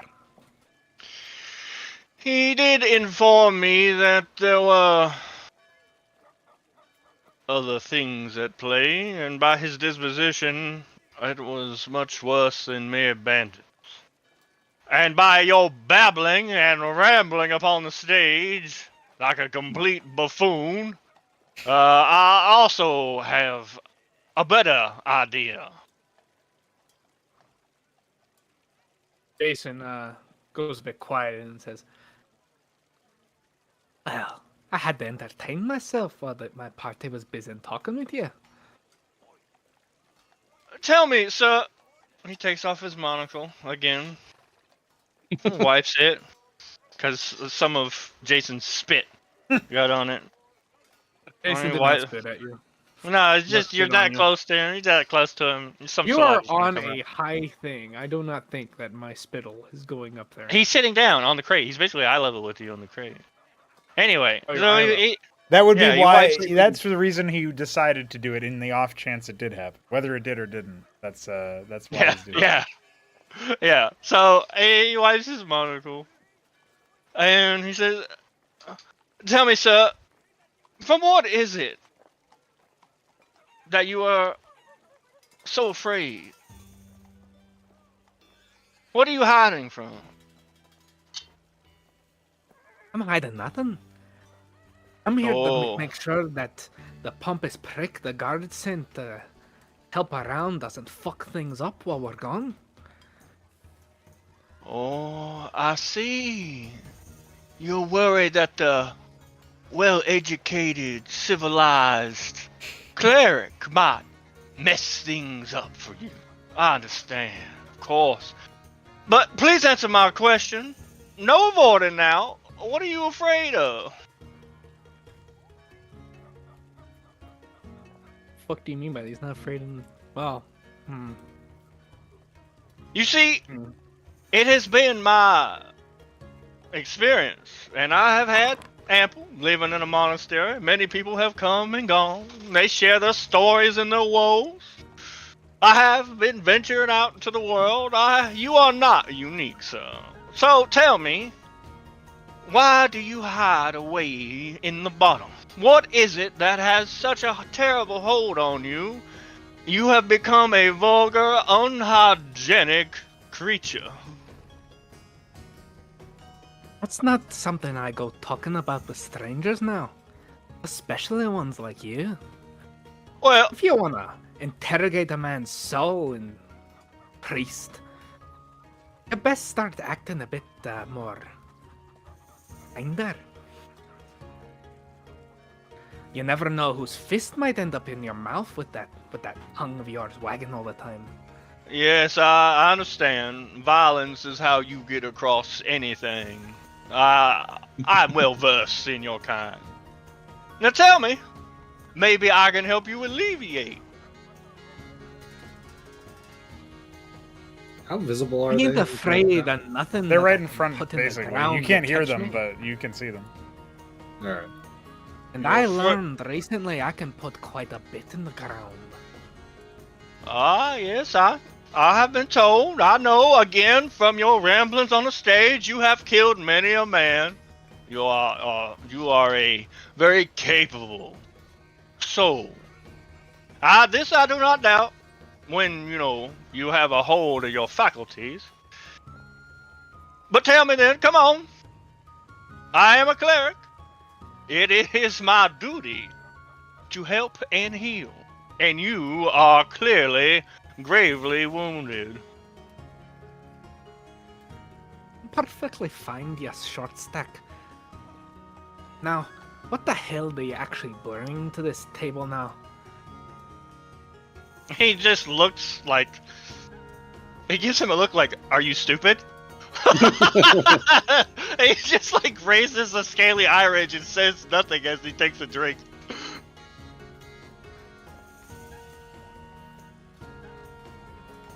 You're coming around insulting every man you see, and then you tell us that you're on official business?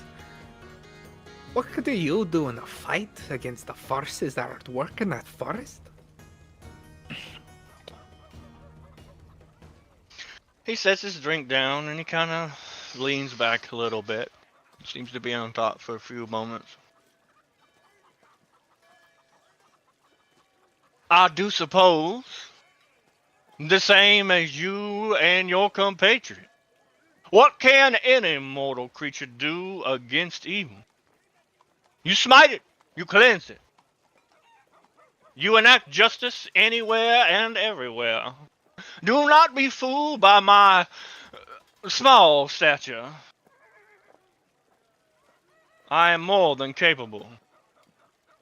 Not that I need to prove this to you, sir. My actions speak more than for themselves. Now then, I have missed the last song. A mighty fine song it was.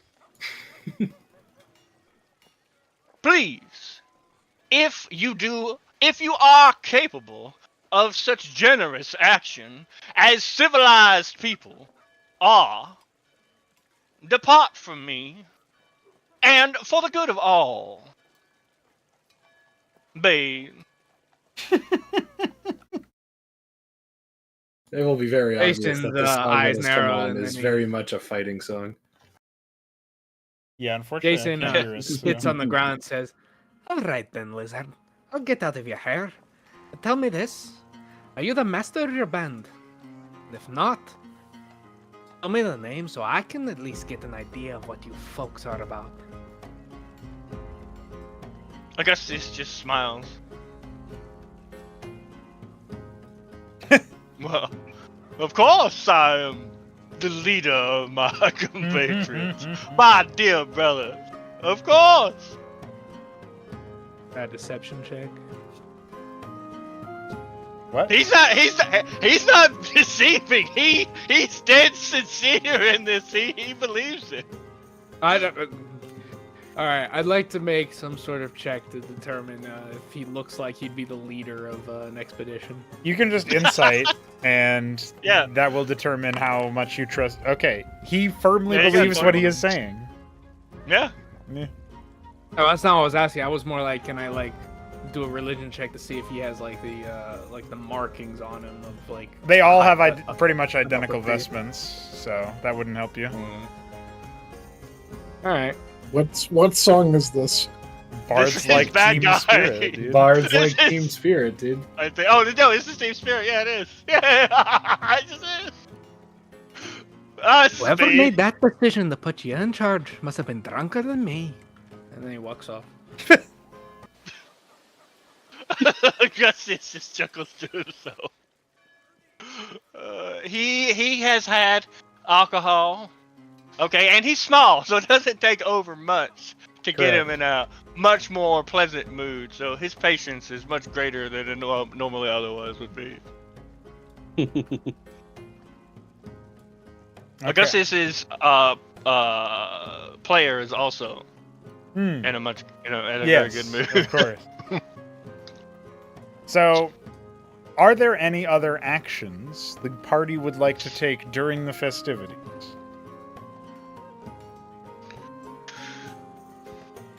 No, I think that's all. Augustus would he would just whatever Fizz is, he kind of wants to be near Fizz. Right. Are we picking up post argument? Like, did they just get done with their? They're argument? done with their argument or discussion, as it Alright. were, and you're Yes. playing the new song. Yeah. All right, we'll say eventually the song will come to its natural end, and the song will end, and Shoulder with a booming minor illusion again will say, thank you. If any young inspired bards want to talk about music, I will be here for a short time. Otherwise, get more alcohol. Augustus claps. There's a hearty cheer for the get more alcohol Wait. part. Here, more alcohol. Oh, that was meant to be persuasion. The bonus is the same, so I would like to count that as persuasion. Who are you persuading? More alcohol? Everyone. For more alcohol. He chose to persuade. Why? Why would you waste a 20 roll on telling people to drink more? Why wouldn't you? I have Got Jason persuaded drunk again. I was everyone. persuading people to either talk to me about music or drink more, whatever they wish to do. Yeah, he just They comes must- across they as must be very fun. amicable, very amiable. He's a joyous person to be around. He's very That's right. excited. Yeah. Augustus wants to talk about music, so See? let's say he'll do that. There you go. Business is gonna look very confused, and he's gonna say, "But the humans always say I can't drink alcohol." Nonsense! Absolute tomfoolery, sir.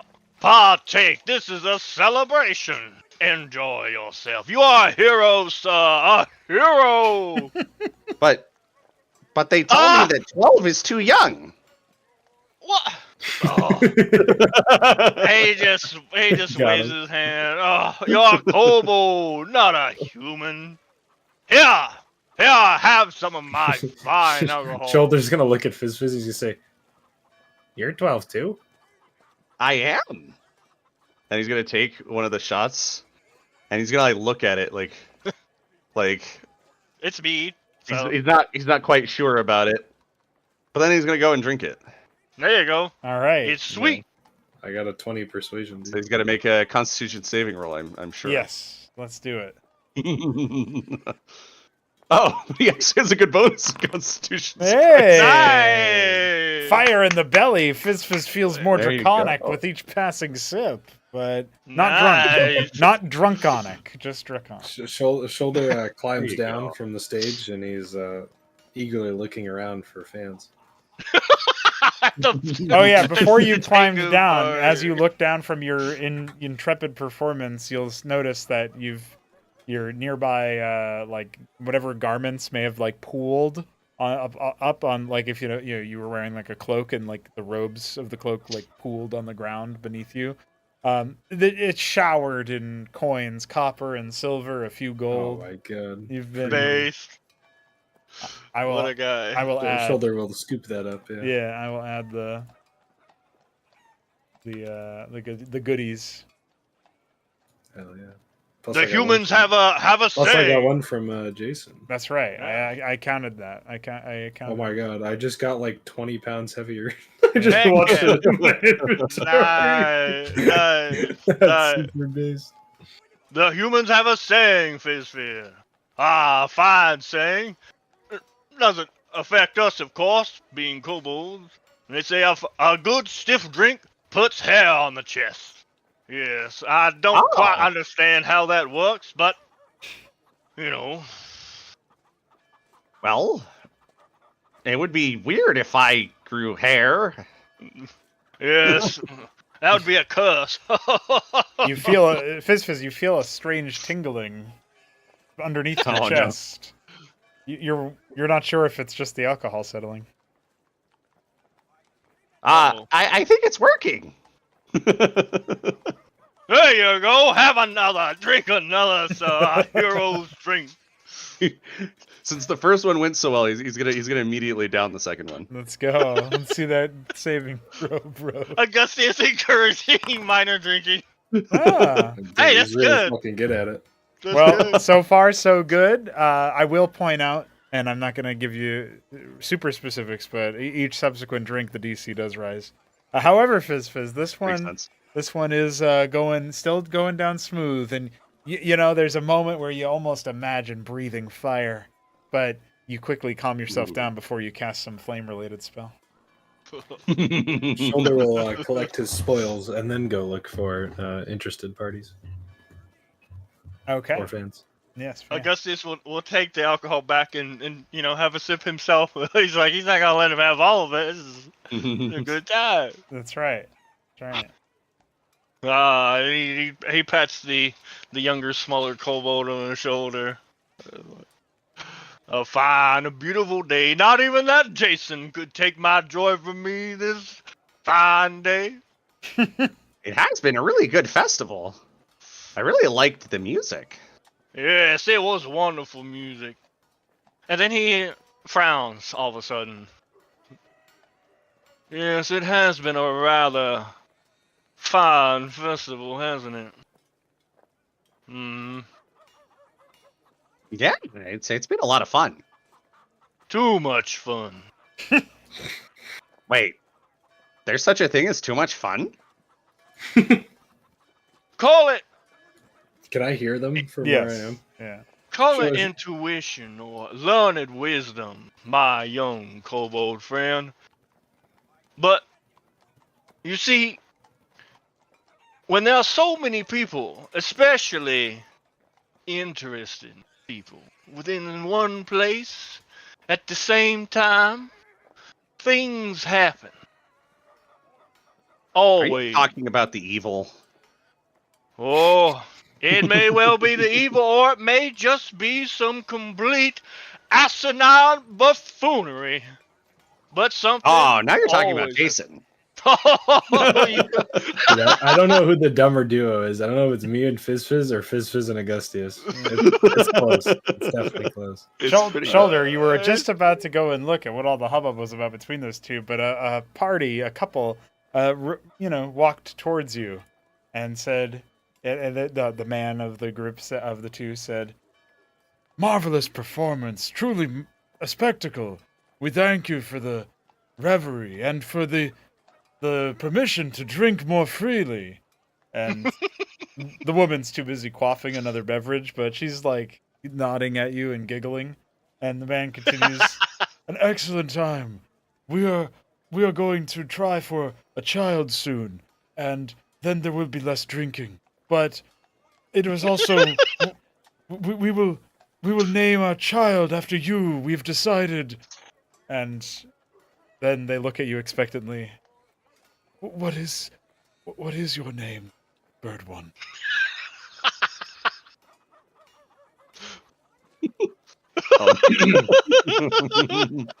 I like Birdlord.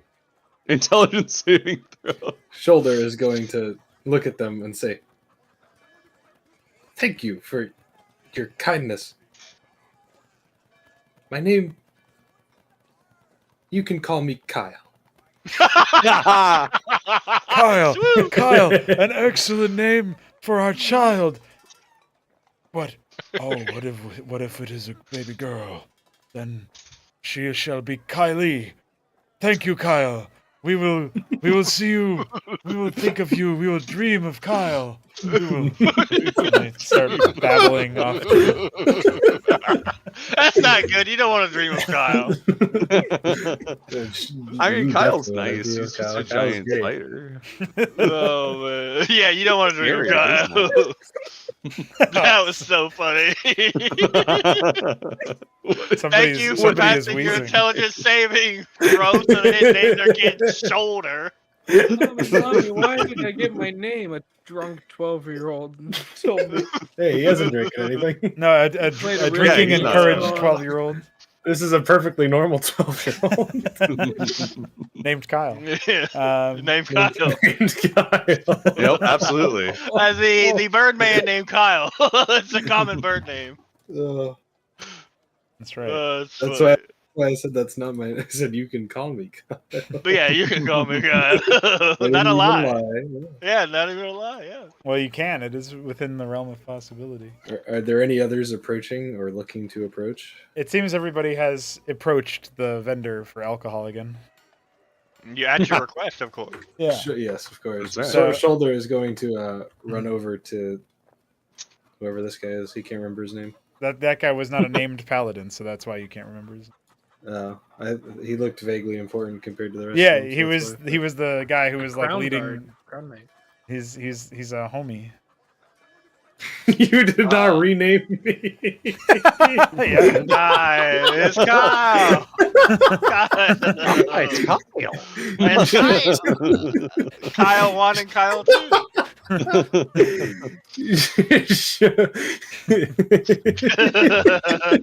Kyle is going to approach the crown guard and he's going to say, "Excuse me, do we get medals? Medallions?" I do not believe any medals were appropriated for the cause. But now that you mention it, it is a bit of an oversight. Well, I need a reward. Something that something that shows that not only I worked for this, but my spiders as well. Would you know of anyone who can make custom armor pieces? For a spider? He doesn't tell him how big the spider is. Also, Just from, says my spider. it could be for me that looks like some sort of spider-esque armor. Anything is on the table. Commemorative armor, yes. Well, I can definitely recommend that you visit Armorer Orin. I do believe your party has crossed paths with him before, as he has already spoken of you in our time together since your arrival. So you should know where he is. Yes. Orin. Orin. Do you happen to know if he is here right now? I don't want to have to walk all the way over there. Well, even a hero of Sestan sometimes needs a good hoofing. But I will see if I can find him. And he begins to move. As he walks away, Shoulder will say, No worries. You're right. I do need a good hoofing. And he'll walk away. So, Augustius. I will just point out, because we haven't looped in the rest of the homies in a bit. Yeah. Is Benson or Mithridates doing anything as the festivities are winding on? Well, Mithridates. Mithridates Yeah. is just trying to get through it alive. Well, he won't be alive for very long because he's going to see Benson lean into Bree and he's going to say, Sister, I believe there's someone who wishes to dance with you. Mog. Oh. Bree perks up Owned. at this, having already gone through half of her mug of mead, and says, You think so, Benson? And who might that be? Better not be Oh, Jason. No, no. Indeed, a most fine fellow, sister. He's gonna run away. Mithridates misty steps away. And then Benson will step aside and gesture towards brother. Oh, poor Bree. Poor Bree. Dog.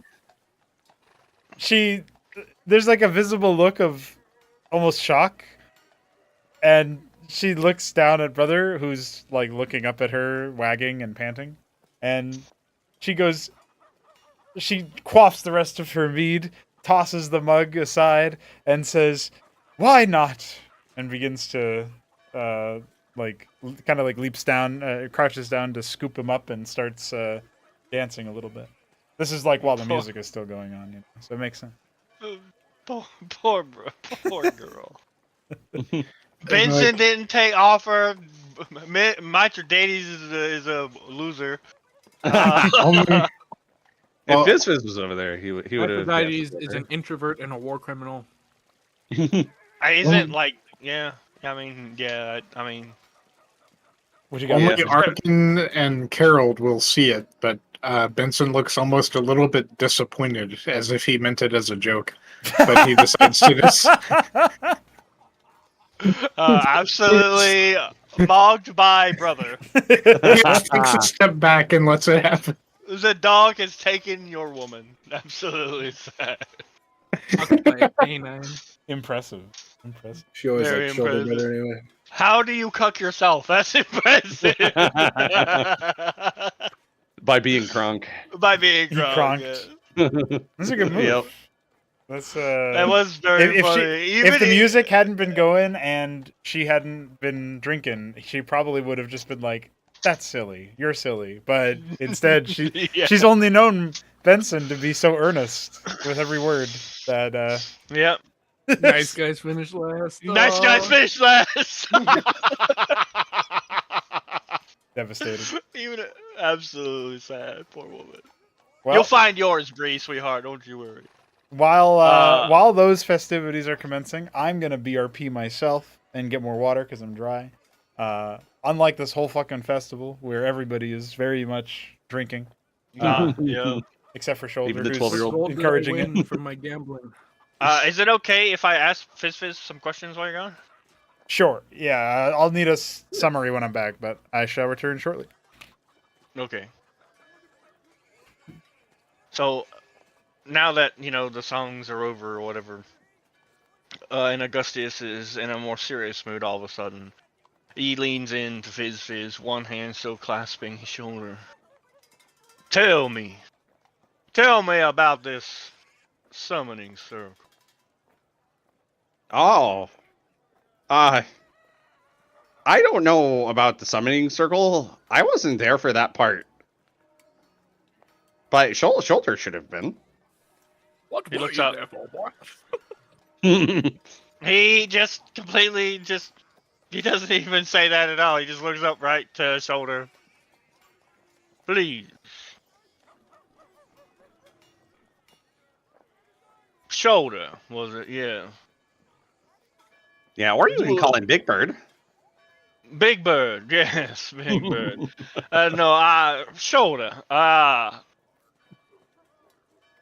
Would you be so kind as to illuminate me on this most serious matter? I kind of zoned out. What were we talking about? So you Augustus asked about is the asking summoning you about circle. summoning circle. Yeah, he's Yeah, asking you. and then Fizz was like, "Oh, I wasn't there for that, bro." So ask Shoulder, and so Augustus is now asking Shoulder about the summoning circle. Oh, the summoning circle. That was in a big tower that I think I accidentally teleported Kyle into the summoning circle. And then there were all these skeletons. And then I turned invisible with Kyle. And then we chased down Heron Call. Who? Big, bad, evil guy. I see. So, be patient with me while I recount what I know. You lot were sent by the captain of the guard to investigate brigands, for the same reason that I was summoned here. Yes? That's right. And then, while you were eliminating this most foul plague upon this fine land, you discovered something far more wicked and nefarious. Yes? Yeah. Although, technically, we were supposed to do something or other with Benson. But Brigand sounded more fun. I see. I will ask him about that. Now then, and this summoning circle was comprised of necromancers? No, just necromancer, probably. Or maybe just a mage. His name was Heron Call. A necromancer named Heron Call who had skeletons and demons by way of Jason's rambling. I don't know if the demon was his fault. Although No, it was on the way there, so maybe. a demon was on the way there. There was a portal to hell. He blinks. He just blinks at this, said so casually. Pardon? Well, Fizz also looks like scared and like confused and looks at him too. well, I think it was that. There was this chest that opened up, and inside of it, sometimes, keyword sometimes, there was this big orange portal. And sometimes there would be like imp claws that came out and tried to grab things and bring them in. And my hand went through, and it felt like death. That's A really chest? not good. With a portal to the abyssal realm. He Yep, looks and up then, at and my then, shirt. no, Go he's ahead. cutting you off. Sorry. And then, and then I pulled out that we turned off the portal, of course, and I pulled out 2 daggers and a rock that ended up in there, and then they combined and ended up making contact with each other, and then there was this big demon that ended up coming out of nowhere, and we killed it, and I took its horn. Augustus looks even more confused than he was a moment prior. He turns to the elf and looks up at him expectantly. I'll be right back. Oh. What did I miss while I was gone? I came back to a portal to hell, and I heard all of that. Yeah. Mhm. So Augustus first tried asking Fizzes, who, of course, Fizzes was like, I wasn't there. And then so Augustus asked Shoulder, please tell me about the summoning circle. And then he basically said, there were some really bad guys, essentially. He did not give much details, very, like, to the point, and not really elucidate. Yeah, Augustus. there was a mage, some skeletons, a demon, and a chest that opened up to hell, I guess. Yeah, that's it. That's all Augustus knows. He's even more confused and perturbed than he was before asking these questions. So he's now looking up at Mithridates, like expectantly for like, hey, you gonna fill in the blanks here, bud? Mithridates will fill in the blanks. Well, I can't remember the details. The player can't remember the details of the magic circle. It was a and the long little time tower. ago, yeah. But Yeah. Oh yeah, I didn't even get to explain that part because you asked about the portal to hell. DM, will you fill in the blanks? Okay, so as the party cleared the bandit fort in the to the west of Sestan, the uppermost floor was home to a strange shattered summoning circle. It was after conflict and combat with these skeletal apparent seemingly like they were servants of Heron Call, the mage. There was some time spent on attempting to identify the summoning circle and what it was, but any of the party, I believe Mithridates was privy to this information. All that the party could discern was that some presence was trapped within the circle, unable to return to wherever it came, but not able to fully materialize. And that in order to rectify that, to banish it or whatever, the portal would have to either be fully destroyed or rebuilt such that the presence could be removed. But identifying what the presence is was not possible at the time. I see. And as for specifics for the Hell Chest, so also in the lair of the bandits, but in their subterranean sort of cavern that they had controlled, the party went to essentially a treasure room where there was all sorts of ill-gotten gains looted from caravans and the like, pillaged and raided and etc. And amidst those ill-gotten gains was a steel watch, and many lightly magical artifacts.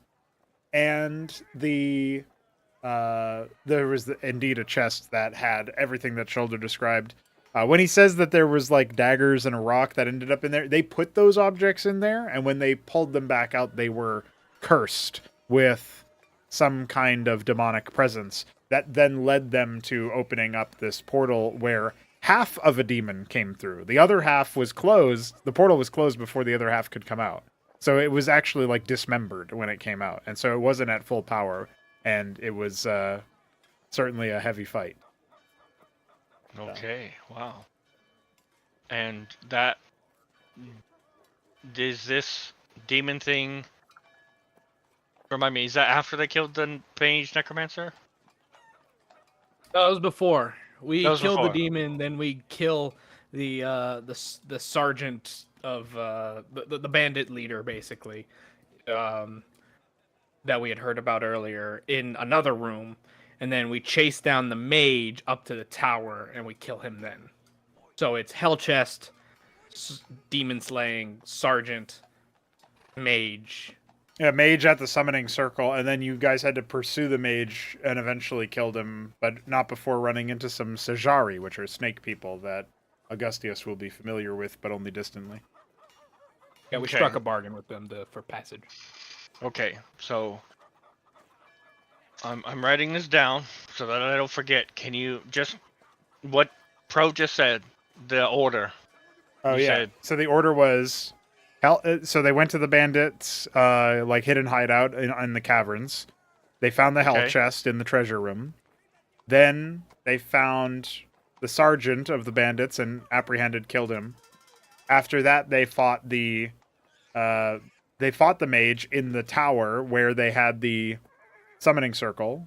The mage was able to escape, but was later tracked down and killed. And there were also some Sajari involved that they struck a bargain with. And then, how do you spell Shajari again? Seszari. S-E... Sorry, say that one more time. I typed it in My the channel. Thank you. Much obliged. Of course. Thank you.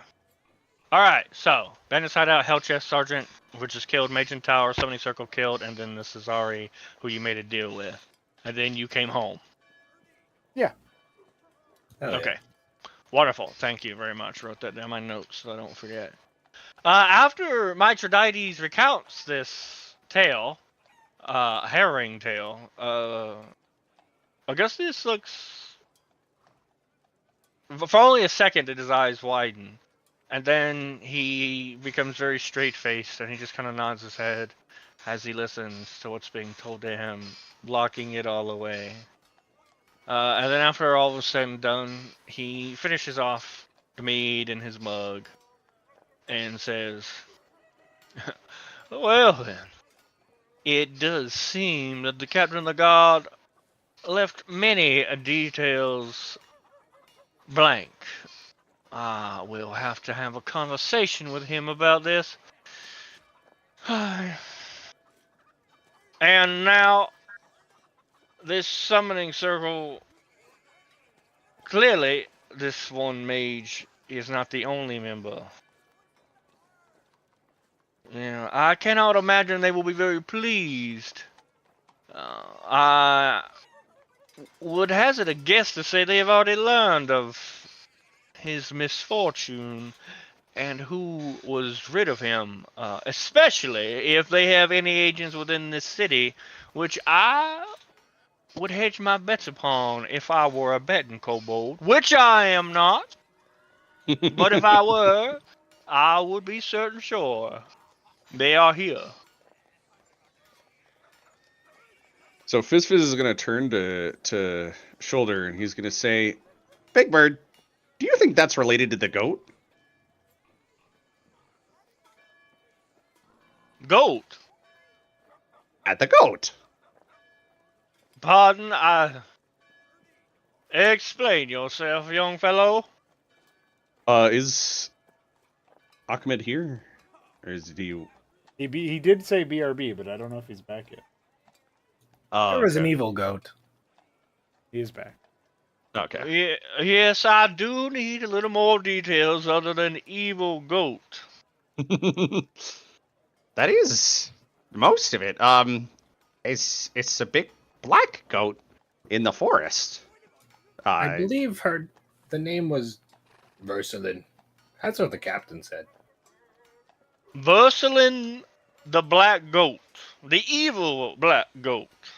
She came out of the mouth of a 60-foot serpent. Huh?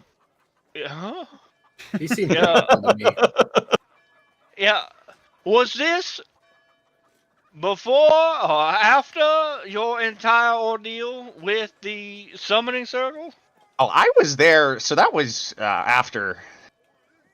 So, upon your journey back here to find sister, you encountered an evil black goat named Versalin, which appeared out of the mouth of a 60-foot serpent. Yeah, that's also apparently there were other snakes. I didn't understand them, but Big Bird said they were chanting sacrifice. It made me very uncomfortable.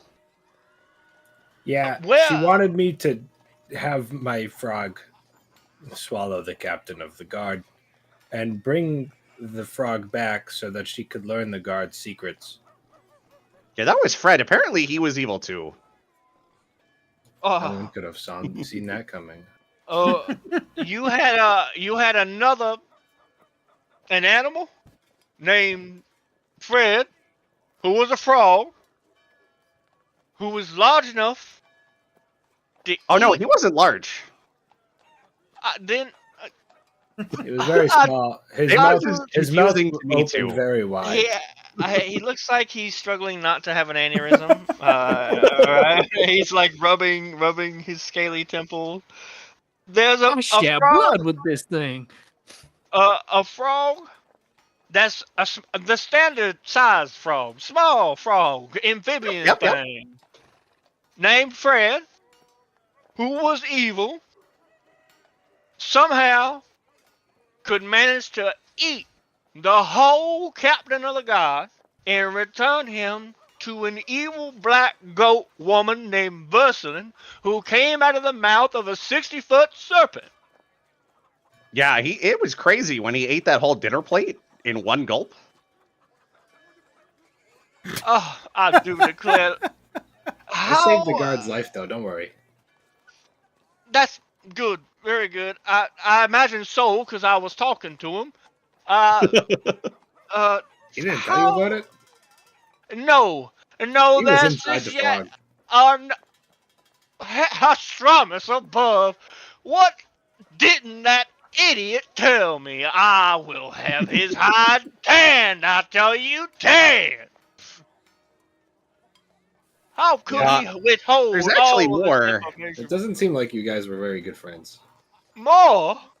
Yeah, so I went back by myself later to where we met the goat because I didn't trust her. I thought she was really sketchy, and the whole chanting sacrifice thing made me think, these people they're not good, right? So when I went back, there was this big rock that she was standing on, and it looks like it had been cut open by someone. I'm not sure who. And inside there was writing, and I wrote it down on this paper. I don't think Big Bird could read it, but maybe you can. And so Oh. he hands Gustius this paper that he Uh, quickly scrawled glyphs he didn't understand on. Augustus very quickly snatches the paper and adjusts his monocle to the perfect position and looks upon the paper. All right. Please give me an investigation check. All right, come on, Augustus. Don't As he's mess up. investigating this, Shoulder is going to say, Fizz, I could read it. I don't know anything about glyphs. All right, Augustius. You can discern that this was indeed hastily scrawled, as if perhaps whoever was writing it was in immediate danger. But aside from painting them as glyphs, you cannot discern a thing about them. They're definitely not in any language you know. He flips the paper around and holds it up to the Birdman. You said you can read this. Please read this, sir.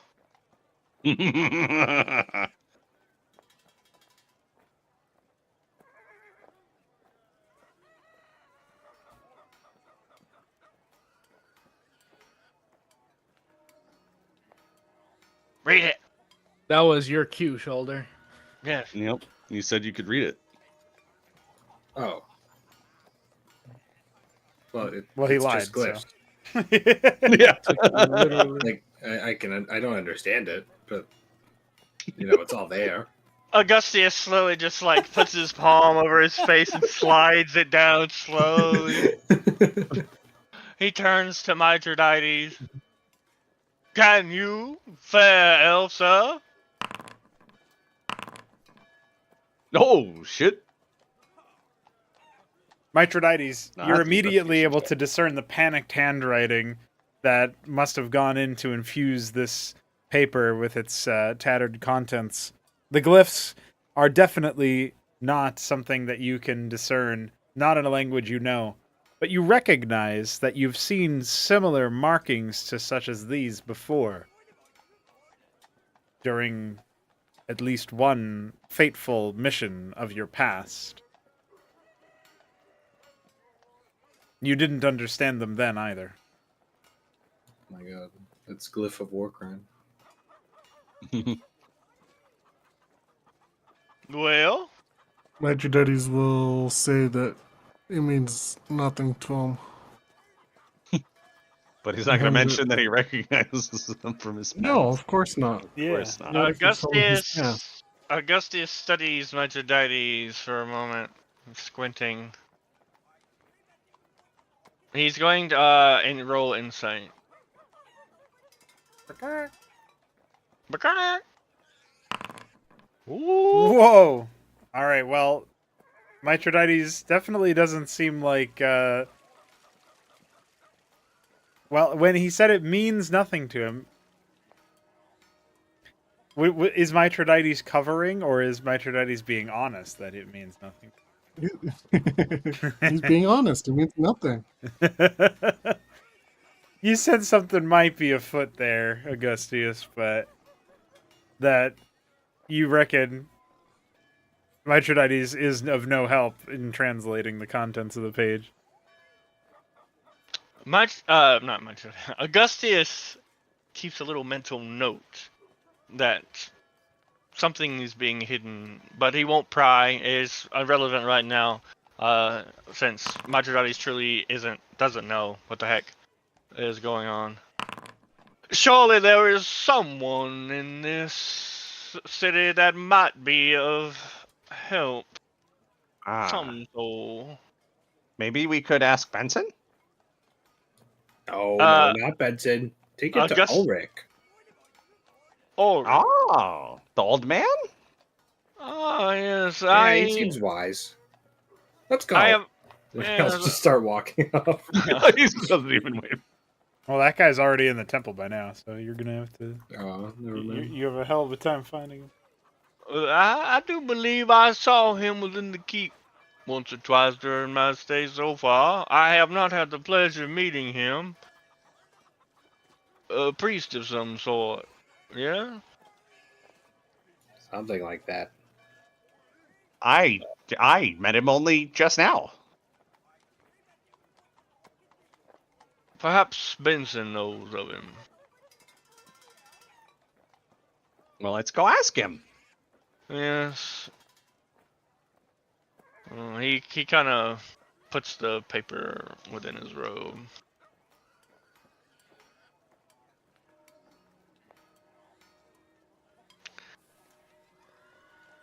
He approaches and sees that Bree is dancing with Brother. Oh no! Bree has returned Brother to Benson for now and thanked him for the dance.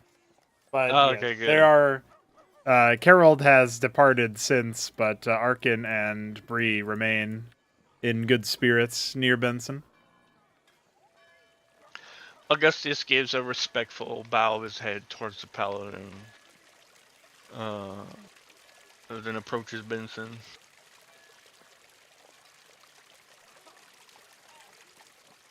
Hail, Benson, son of Ben! What is it, brother? What's his name, sorry? What's the old man's name? Ulrich. Ulrich. Ulrich. Do you know of him? Why, indeed, he is the father of the Temple of the Thandar. Wonderful, wonderful. It does appear that we might be needing his services. Is that so, brother? And for what would we need him for? He pulls out the paper. Unfortunately, none of us, that being myself, Fair Fizz, Shoulder, or Mithridates, has the ability to decipher this strange glyphic language. If anyone in the city might, surely it would be the high priest of your fair deity. Give me a moment to examine them.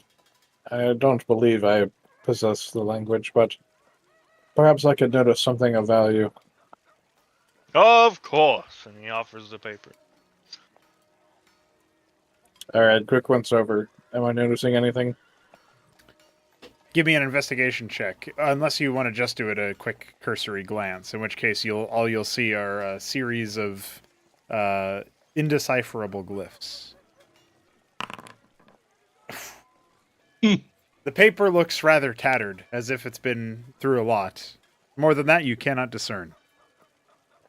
That's a very Kronk result.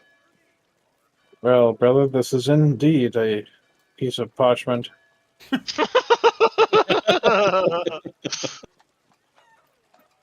Perhaps our father will be more than suited to investigate it further for you. The only person who isn't called brother. Yeah. His father Which is instead. good. Perhaps Is it's it- best if I copy it onto another piece of paper that doesn't look so in pain. I think it would be good to have multiple copies. Yeah. Yes, there is wisdom, much wisdom. Yes, I am known for being smart. I guess this will give an earnest chuckle at that. He doesn't know if it's true or not, but it does amuse him. So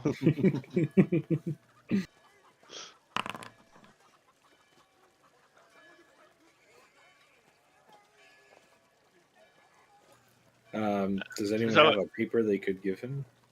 absolutely, Augustus will definitely carry like. extra Oh yeah, I'm parchment. sure he's got packets of parchment. Yeah. Oh, All right. yeah. As you give him presumably a paper and quill, he will nod thankfully, and you will see him perfectly transcribe the written piece of paper that Fizz created.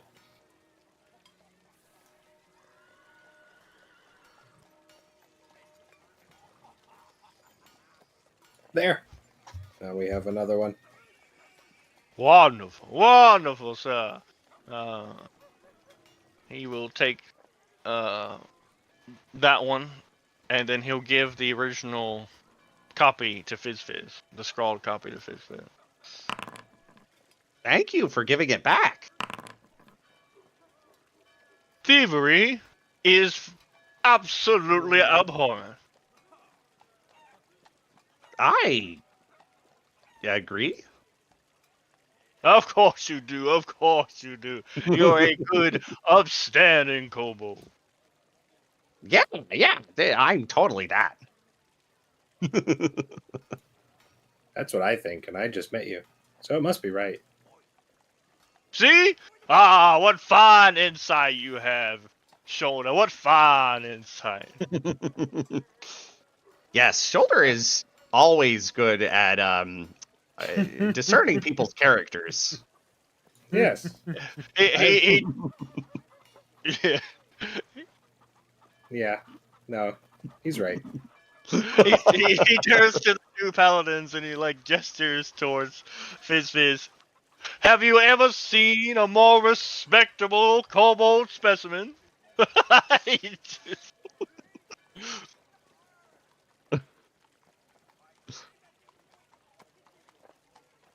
That's right. I'm an amazing kobold. Yes, sir, you are. Let none tell you otherwise. A fine kobold you are, sir. I say we go find Ulrich at the temple. And then Yes. while you guys do that, I can find Orin and get my commemorative armor of spiders. Okay. Spiders. He Yeah, likes spiders. I have a spider friend, and then I have 3 others. But the 3 are on a mission, and the one is much bigger. So, is this a Fred-sized spider or a large monster? Oh no! It's very big. I Much want you bigger to than a horse. guess how big the spiders are. Very large. I have one that is bigger than the caravan. Pray His name tell, is Kyle. Kyle, you have named your monstrous spider. No. That was his name. He told me. The spider told you his name was Kyle. Well, I think technically the other spiders told me his name was Kyle, but yeah, that's what he goes by. He's a pretty nice guy. This is true. Kyle is nice. He didn't bite me. I guess this Kyle only like bites brigands and degenerates. his eye twitches as like he's trying to piece it together. Like, well, You should see you the other know, three. 3. Yeah, They're there's mu- also a giant crocodile named Fistjaw. Oh, I wasn't even going to talk about him yet. Yeah, I have 3 other spiders. They're much smaller. Guess how big those are? The size of Benson, son of Ben. No, that's kind of close. They're more like slightly bigger than brother. Brother Woofs. I see. So you have 3 spiders, a monstrous spider, a giant crocodile you have named Lockjaw, Fistjaw. No, Fistjaw. Fistjaw. Oh, Yeah, he named I himself see. that too. I see. Do you have any other beasts under your control? Well, we had Fred, but he was evil.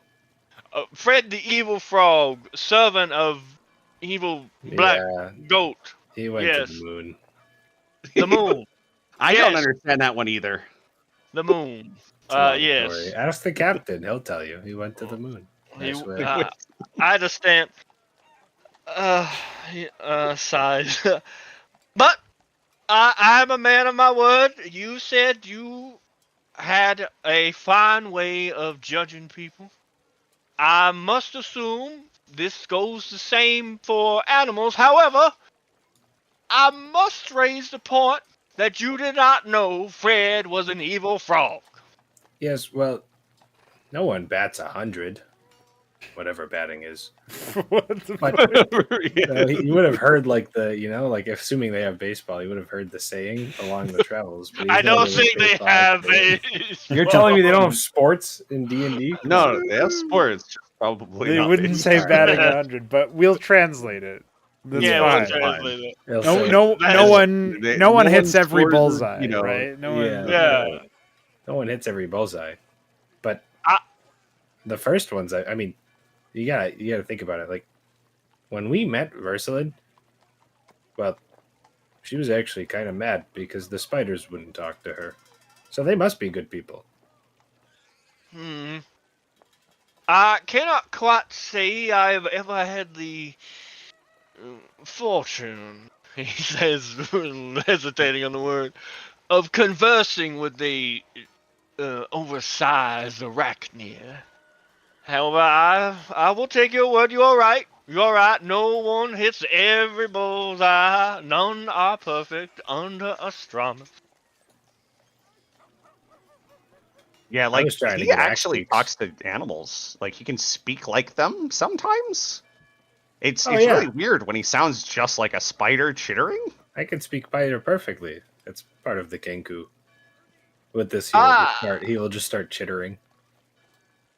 Do remind me to make a note to throttle the captain of the guard for neglecting, on purpose, of course, to inform me of any of this.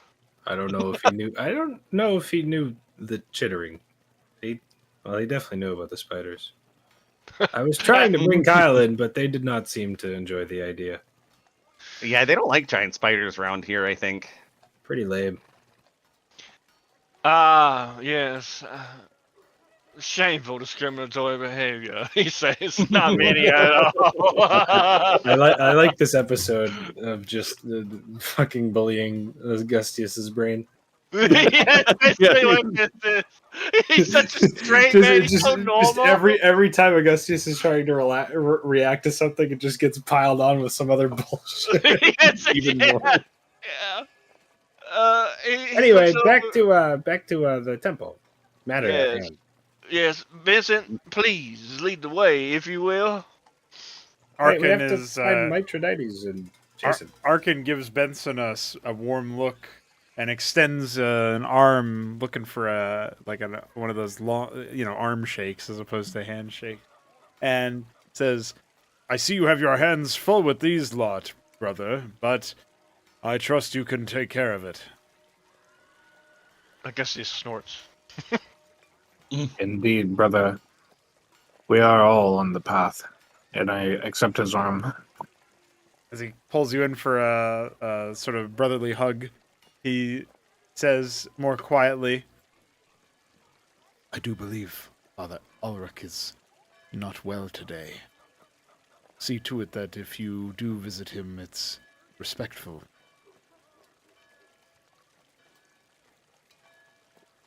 Benson will give him a bit of a concerned look, since he didn't seem to catch this while speaking with the father. And he will say, "Is he in need of any cures, brother?"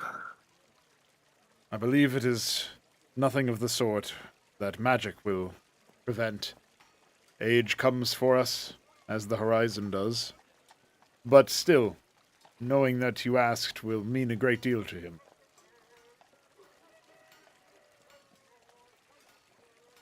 Hmm. Perhaps it is important then that I visit him again.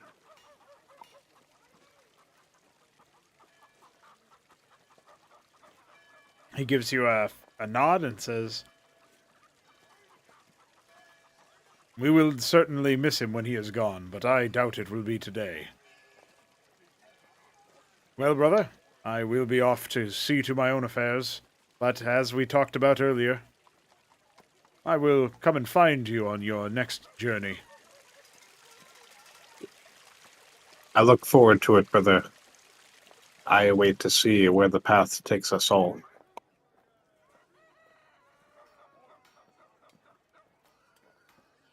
Arkin then makes ready to leave with Bree, and apparently the whole party. And, yeah, you'll see Jason and Mithridates stocking up on spare liquor from the vendor not far from you. Put that away, we are venturing into the temple.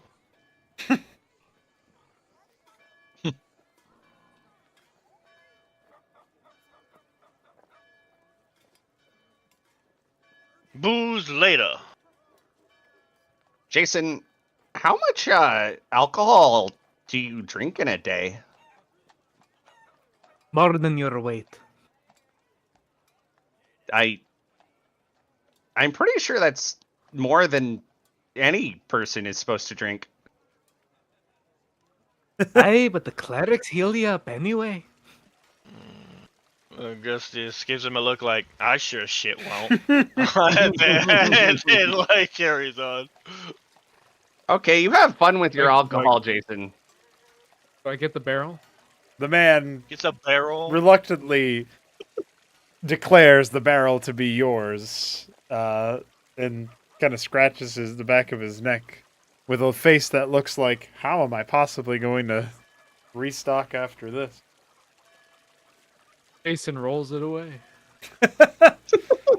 Are you really gonna roll? No, you're not gonna roll a barrel to the temple. Yes. You're n- Yes. no, you're not. Yes. No, you're not. That's not going to happen. That's the happiest Jason has looked. Oh yeah, that's sure as shit not Dude, gonna he's happen. the hero of Sestan. Come Yeah. on. It doesn't matter. It doesn't matter. I Augustus. killed the man for this alcohol. Dude, Augustus kids don't look give a up to shit who him. you are. It's a You man got- and a demon. They need Don't to mind pick the a hot better dog, son. hero to look up Kids to. look up to Jason. He's the That's- hero of Sestan. That's not very good. These kids Jason need is better an heroes. upstanding citizen. Whew, Anyone boy. who questions him finds out Well, why.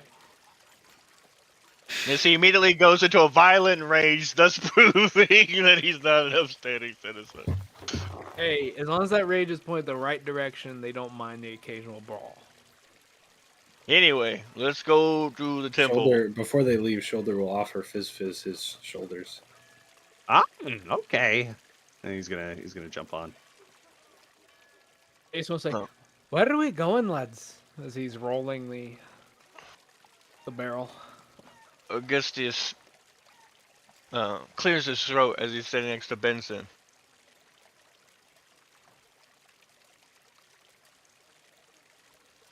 Does he say anything, or does he just clear his No, throat? no, I was just making sure you were there. I didn't know if you were actually okay. Yeah, I'm here. Okay. You are not going to let him roll a barrel into your temple, are you? There is Jason, you're- something. Does he hear it? What'd you say? Does Jason hear that? Does Jason hear Augustius say that to Benson? I don't know, does he? Did you say it like He's not whispering low? it, but he's just like, are you really doing this kind of like tone? It's not like loud, but it's not very quiet either.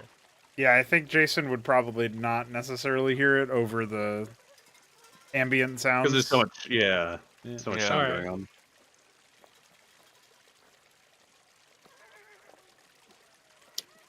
on. Responding to the question, Benson will say, "There is something important that must be done.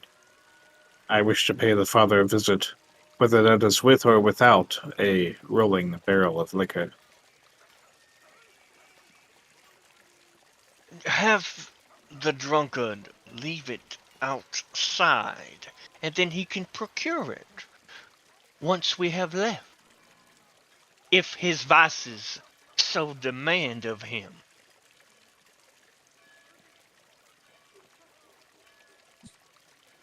You, sir, told me you would keep him in check, and thus far you have not done a very fine job of this. Welcome to Kronk. He made the same In comment to fact, Jason I without would shoulder. say you might be an enabler, Benson, son of Ben. If you have any concern for his spiritual and mental well-being, I do implore you, sir, to heed my words.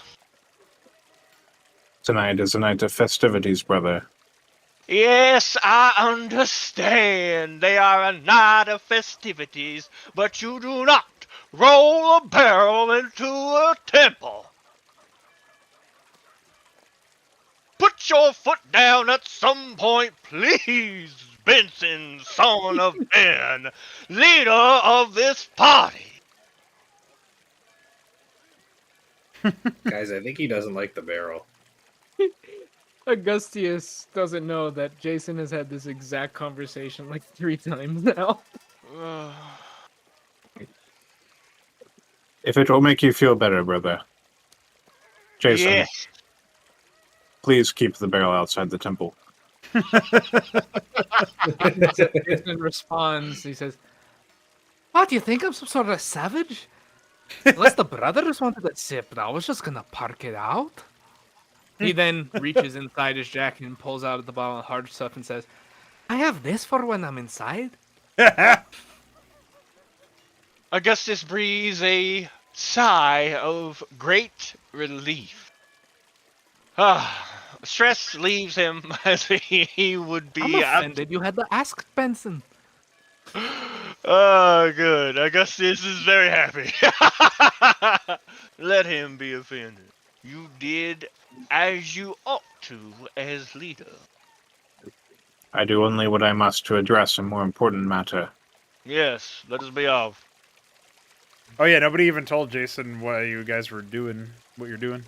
Yeah, he Oh. straight up just said, "Why are we going to the temple, boys?" I assume since he's standing next to Benson, he'll tell him. Benson will tell him. Yeah, Benson, tell me. Benson, speak. Hi. Speak, boy. Tell the barrel boy. Brother, As we're walking, Benson will say, "I have reason to believe that our father is on his way to cresting the horizon. It is only right that we acknowledge him on his way." Jason frowns and says, "The man is gonna die?"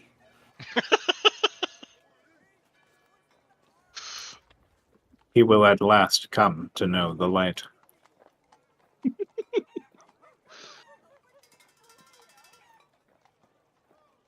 Oh, that He's seems the kind of chump. sudden. I just had a conversation with him. He seems so healthy.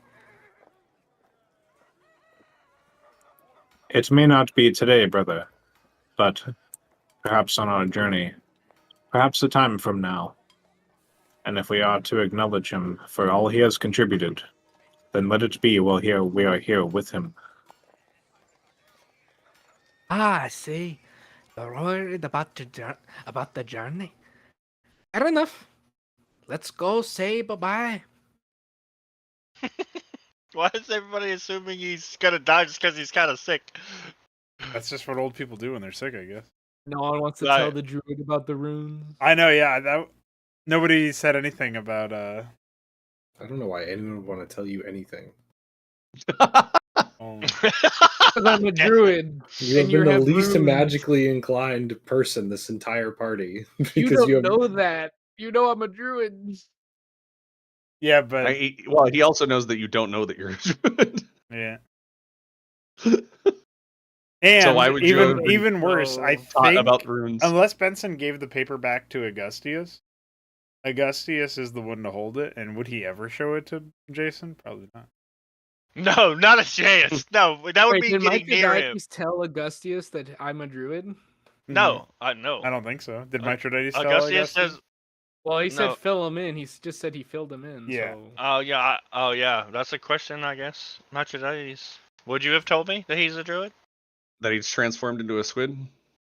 I transformed into a squid. That I Yeah, he I'm a would. druid. Okay. He'd tell everything to Okay. this kobold he Okay. barely met. Yeah. No, I Okay. am calamari. So you know You he also know that a shapeshifts hydra into a showed squid. up in the pits that eat the demon. And I fed it to the demon.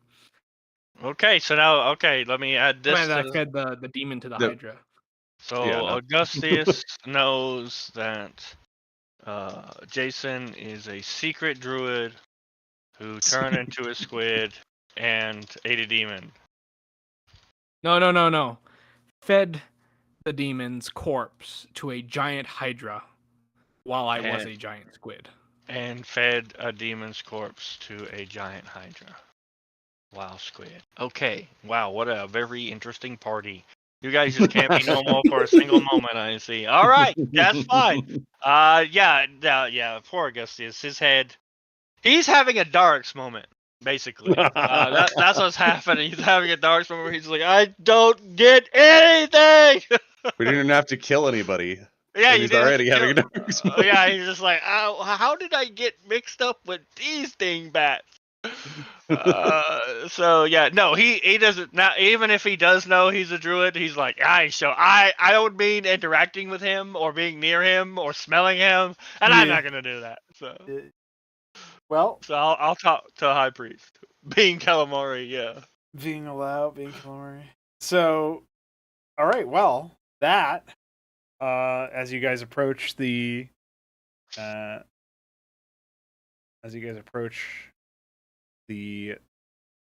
location, the Temple. Temple of Lathandar, it's you're falling away from the crowd. The crowds are much less noisy and much more disparate as you disperse from the main square. And in doing so, you see that the temple itself is not very. It's like it's got the one sort of man who's been staffed here, but it's normally more bustling on the inside, and this time it's very quiet, which is just another indication of how many people are out for the celebrations. The the pious man that stands at the entrance gives you all a nod of respect and says, "Greetings, brothers. What might I do for you?" Greetings, brother. We have come to share a little time with the father if he is available.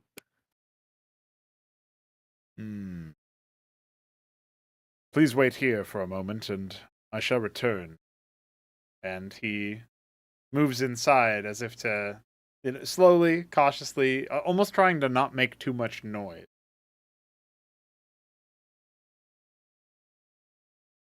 Oh god, if this guy doesn't want noise. That's gonna be a problem. I know. Bless his heart. You're in the wrong spot. Bless his heart. Hmm. So, there's a fairly, like I would say, like about a minute of distance where the man is not there anymore, and then eventually he emerges through the double doors into the church, into the temple, and he beckons you forth and says, "He will see you, but it may have to be brief." That is fine. We've only come to, I suppose, see him briefly. He gives you a nod and then casts the door open wider, allowing the whole party in. So as you all end up, I'm guessing everybody's going in? Yes, sir. Yep. Okay. So what do you think, Shoulder? Would it be reasonable for him to go? I mean, this is fairly important, right? There's no You've reason been for in him there to go- before, so it's not like it's the first time. Yeah, I'm trying to see it. Like, I think he would want to get his armor stuff squared away, or at least like go over there and like say, "Hey, this is what I want," and then go join the party. Okay. Well, we can say that that's what you do. But Yeah, we yeah. can just I don't need yeah, to role play. yeah. We can say you do that, and so you're absent for the first little bit here. Yeah, I don't know if Fizz is coming with me. I think Fizz wants to go see the old man because he's like invested in the paper and the runes and stuff Right. and the glyphs. Yeah, okay. So Fizz would stay with the party while Shoulder gets his armor stuff squared away. Easy clamp. All right. So you got everybody except for Shoulder enters the temple, and the paladin of the Lathandar that was standing by the door does take notice of the barrel of mead that Jason leaves at the door, and then says, sort of bids you a good time, and sort of leaves you for the closes the doors behind you. Inside, the hall is eerily quiet. Every step you make is an echo, and there is indeed the presence of Ulrich at the very end of the temple, the far end, customarily working on his writings, as he's often doing in these times. And he looks up to see you all approach, putting his pen down faster than he normally does, and clasping his hands together as he says, "Brother Benson, and the other heroes of Sestan, welcome. How may I be of service?" Greetings, Father. We wanted to thank you again for your services at the festivities. And I suppose I'll be a bit forward. I heard that you were not feeling well. Is everything all right? Ah, it does my heart good to know that I am in your thoughts as such, Brother Benson. I admit I have been feeling rather fatigued as of late, but I am sure it is just my age catching up to me. You brought yourself and all your compatriots all this way just to speak to me about my physicality. But indeed, Father, you do a great service for us all, and you lead the Paladins of Lathandar, and you also provide a keen eye to the goings about of the city guard. There is much that you do that is not easily forgotten. Augustus lifts up a hand. He doesn't know if he actually can be seen over the desk or wherever, but he, Right. he lifts up a hand and clears his throat.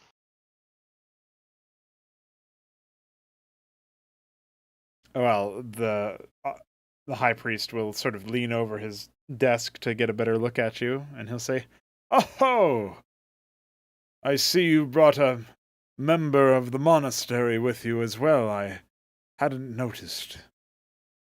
Well then, what say you? Yeah.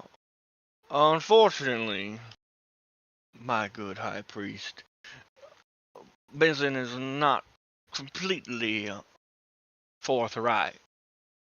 Certainly, we have come to check upon you and ensure that you are well. He's most concerned, and certainly a man of your uh, fine knowings and morality and wisdom is key to holding uh, any place together. However, we've also come for another matter, a grave one, perhaps. And he reaches into his robe. Unfortunately, none within this party can decipher this. And then he kind of stands on his tiptoes and puts it over the desk and pushes it forward to the old man. I do not know this language. I have never seen it before. What say you? Shambler, please roll perception for Jason.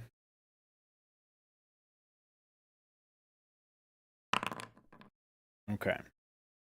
So everybody else will see the man Ulrich reach forward to open the page more fully, and as he does so, he does flash it briefly towards the party, inadvertently, just as a result of unfurling it more completely.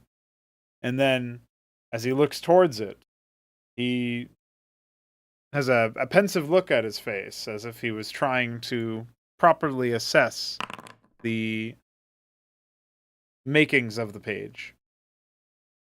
Jason, as the page is flashed before you, you'll notice that the runes have a movement to them. Even for that split second, you swear you saw them dancing and winking in and out, as if tauntingly implying that you alone might have the key to their deciphering.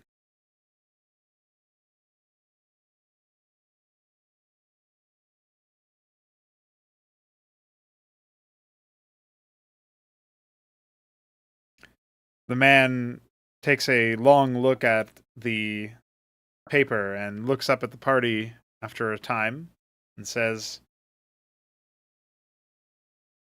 "Did one of you write this?" That, my good father, is a much better written copy of the original, when he's gonna gesture to Fizz. Please show the good father what you have. All right, so Fizz is gonna come forward and he's gonna pull out the tattered paper Mm. and show it to him, and he's gonna say, "He had to write it down quickly because I was out in the forest and it wasn't safe." Jason will say, "You mind if I see that, lad?" Oh, you want to see it, Jason? Uh, sure. And he's gonna hand it over to Jason. Jason takes it and then looks at the runes. The runes on And the cliffhanger. well, don't worry, we are moving to the wrap up. I know it's late. The runes are indeed quite dancing, Jason. They're moving back and forth and as if teasing you. However, eventually, with enough effort and another an investigation check this time as opposed to a perception check, the runes resolve. Investigation, yeah. The runes resolve. Shit. Okay. Oh, nice. I do just automatically understand them if Yeah. they are druidic. Yep. But So you not, will then, you will yeah. indeed understand them.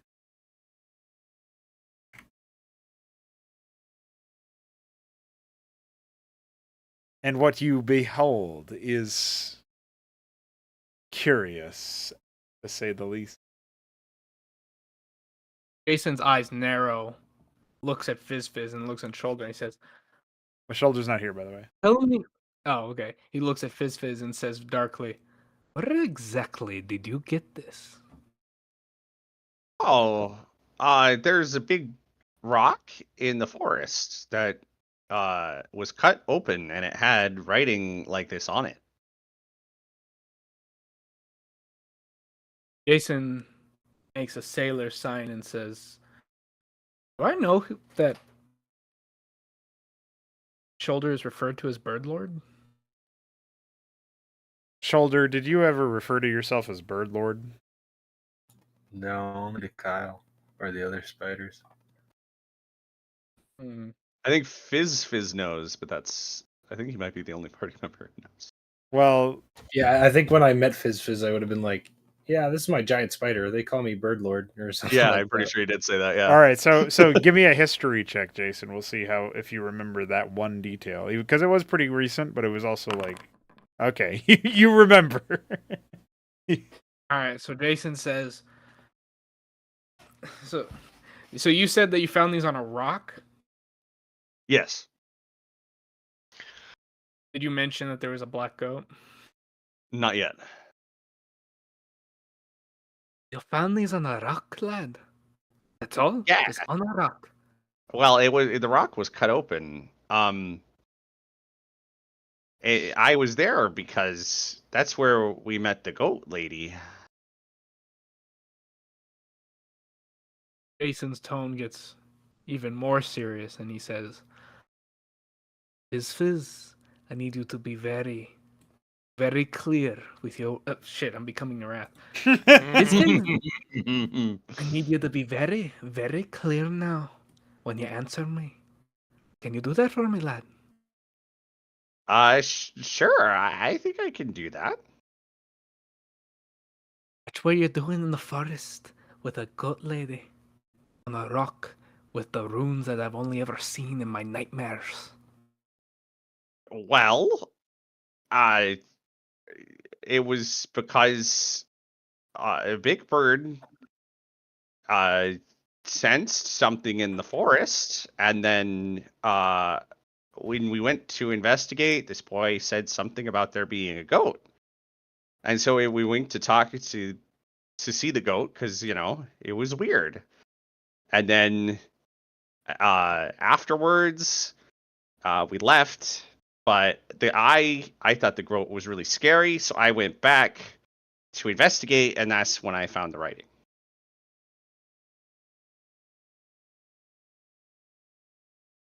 Before you can respond to that, spoke with it? Jason, Ulrich rubs Oh, his go ahead. temples and passes back the note to Augustius and says, I am terribly sorry, but it seems you're having more luck with it than I am. The writing on this paper has certainly aggravated my migraine. And then he, to perhaps some surprise of the party, he pulls out, he opens one of the drawers on his desk, and we'll have Shoulder come back in as this is happening, by the way. As Shoulder sort of like starts to walk in more close, like maybe half a pace distance away, halfway through the temple, the drawer is pulled out, and a very faint is heard as Ulrich produces a frog that looks an awful lot like Fred and says, Fizz is gonna jump to the wall.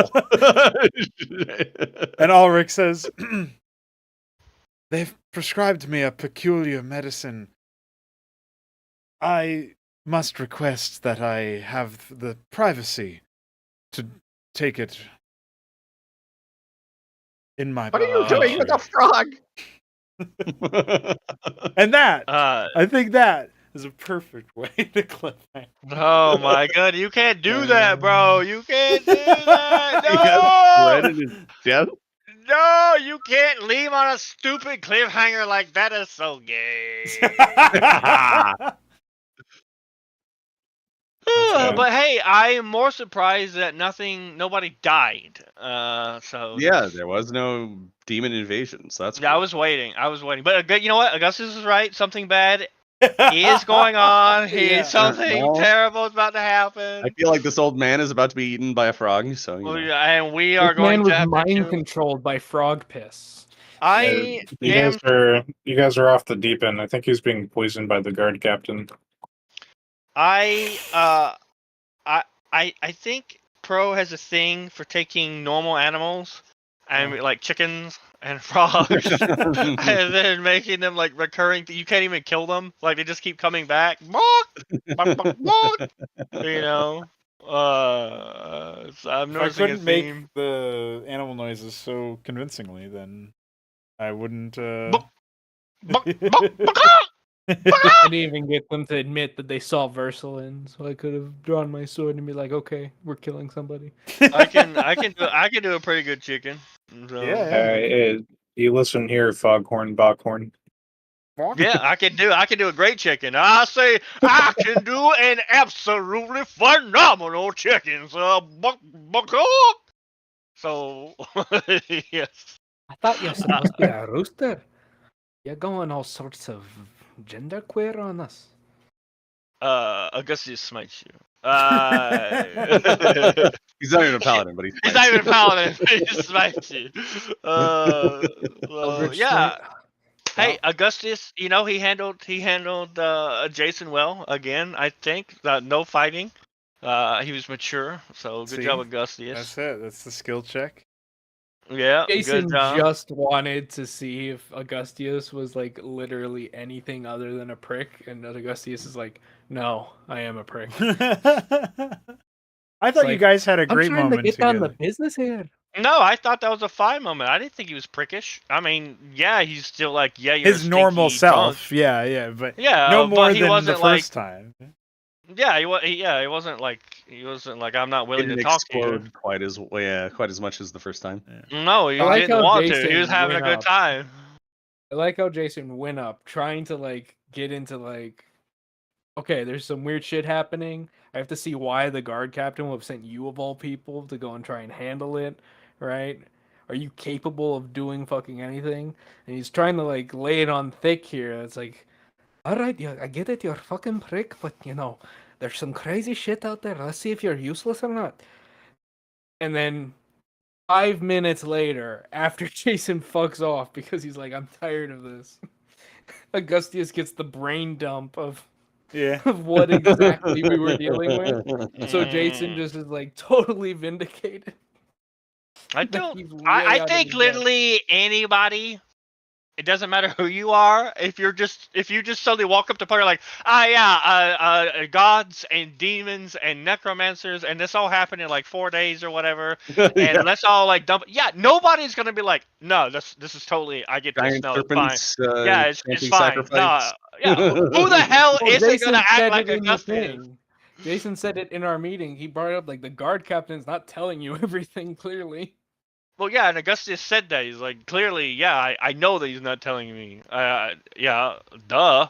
But, you know, but now he knows. So, you know, he's very serious, as you can tell. Immediately, he's like, okay, the conversation is over. Like, the fun time is over. That's something bad is about to happen. So, Yeah, we need to do our jobs now.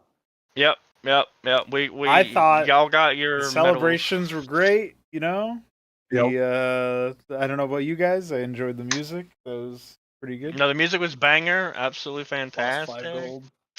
Yep. I can't wait to the next opportunity for Fizz to ask more questions about how he can possibly be Benson's brother. Yeah, that's a good He one. doesn't understand that, like when he says brother, he thinks he means literally his brother.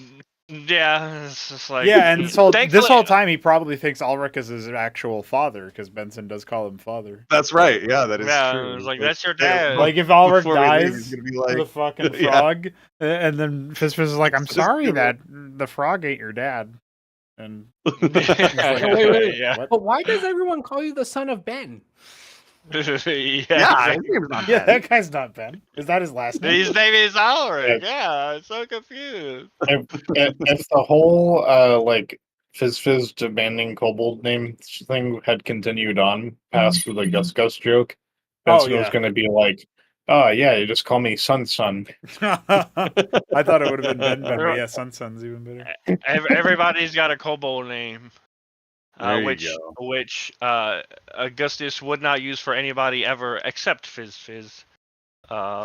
He just refused to participate. He's like, no, I will not degrade myself. We will have to work on that. Was my favorite line. There were some funny What? fucking moments of character back and forth in this. No, this was a great fun. See, this is the kind of thing that the other campaign has not had at all. It's just been like whoop, whoop, whoop, right? Trauma dump, trauma dump. And this one had one, and it was nice because I actually I got to roleplay for more than 15 minutes, so it was cool. Everybody got to know more about Augustus, who he's a little abrasive, but I think this session showed that he's more than just a pompous twat. He Hell does yeah. care about people, so Well, just now in his that in is his own the- unique way. Correct. I loved the whole like fucking Jason talking complete gibberish, and Benson was just like, "Oh yeah, he wants to keep drinking." Yeah, let me help him. Let me enable the And he was dead alcoholic. right. Vincent is like the worst person ever to like hey, this guy's got a Yeah, you serious shouldn't problem. put any. Yeah, No. he's such an enabler. Bro, He's got I a wish drug we problem, had Vincent. Vincent's like, oh, you want more needles? Here, let me give you more needles. I wish we had the prior sessions up as an archive because that shit. I still have them on my computer. I got to upload them. I I want to find some foresee. clips. I just foresee Augustus having a private sit down with Benson, like a man to man talk, a kobold to man talking. Like, listen, I think you need to have an understanding of what what it means to help somebody. Well, It's Benson like, just wants to Just wants to be he's just wants to make sure that Jason finds his own way, right? So yeah, he's like, listen, I enable him, but good things will He happen. became a yeah. killing machine. Yeah, exactly. If I just enable his worst behavior, one day, maybe, possibly, he'll turn out to be a great guy. yeah, it'll be excellent. It'll be The fantastic. drinking's not his worst behavior. It's just he hasn't Yeah, discovered the worst behavior. Yeah, we know that Jason is actually secretly an evil bastard. So He's not evil. He's just misguided. Yeah, we get it. We get it in the wrath. We understand. On the Red Belladar, he's like, yes, I am an evil man. I deserve to die. Yeah, but the difference is the wrath is actually way better person than Jason. Can't wait for the day I have to have the conversation with Augustius, or Benson is just like, "But brother, would you rather he drink or sacrifice corpses to Umberlee?" And Augustus would be like, how about neither?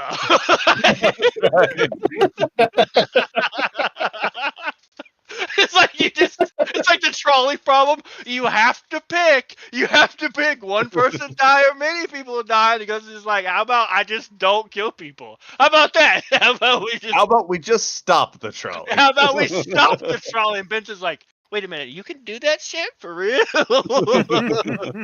Hey man, when God talks to you and starts telling you to kill the horror, you do what you gotta do. Yes, very moral behavior. Who am I to turn down a god? Yeah. Who are you? Anyway, it was a fantastic session. It was very fun. Even made better by copious amounts of alcohol. Not Jason levels, but I had a few. So there you go. All right. Well, It's nice. GG's lads. I'm glad you guys enjoyed. GG's. We will next week we'll pick back up. I'm guessing we're gonna continue with this for a bit. I don't know if there's any Yeah, objections. just that way. We got 2 cliffhangers, but this one's way worse. Yeah, I'm down to continue this for another session. Yeah, I Oh, need to yeah. know if the priest becomes eaten by a frog, and then we got to pull him out of the frog, or like he just disappears, and we got to go save the old man, or Yeah. whatever. So I don't know. That I did not expect. I thought he was gonna be like, to your surprise, he pulls out like bottles of alcohol, and he like opens one up and drinks one, right? Like that's what I was expecting. Like, oh, okay, well, it makes sense. I was like, okay, but no, it's Now, frog. next time, I'm probably not gonna be able to do the usual time. I can probably do Sunday though. All right, we'll figure it out. Figure I it gotta out, yeah. pop off, so we'll talk that over in the mess in the. Oh wait, in I'm the channel. retarded. Never mind. Next one's fine. Actually, my apologies. Okay, all good. Okay, perfect.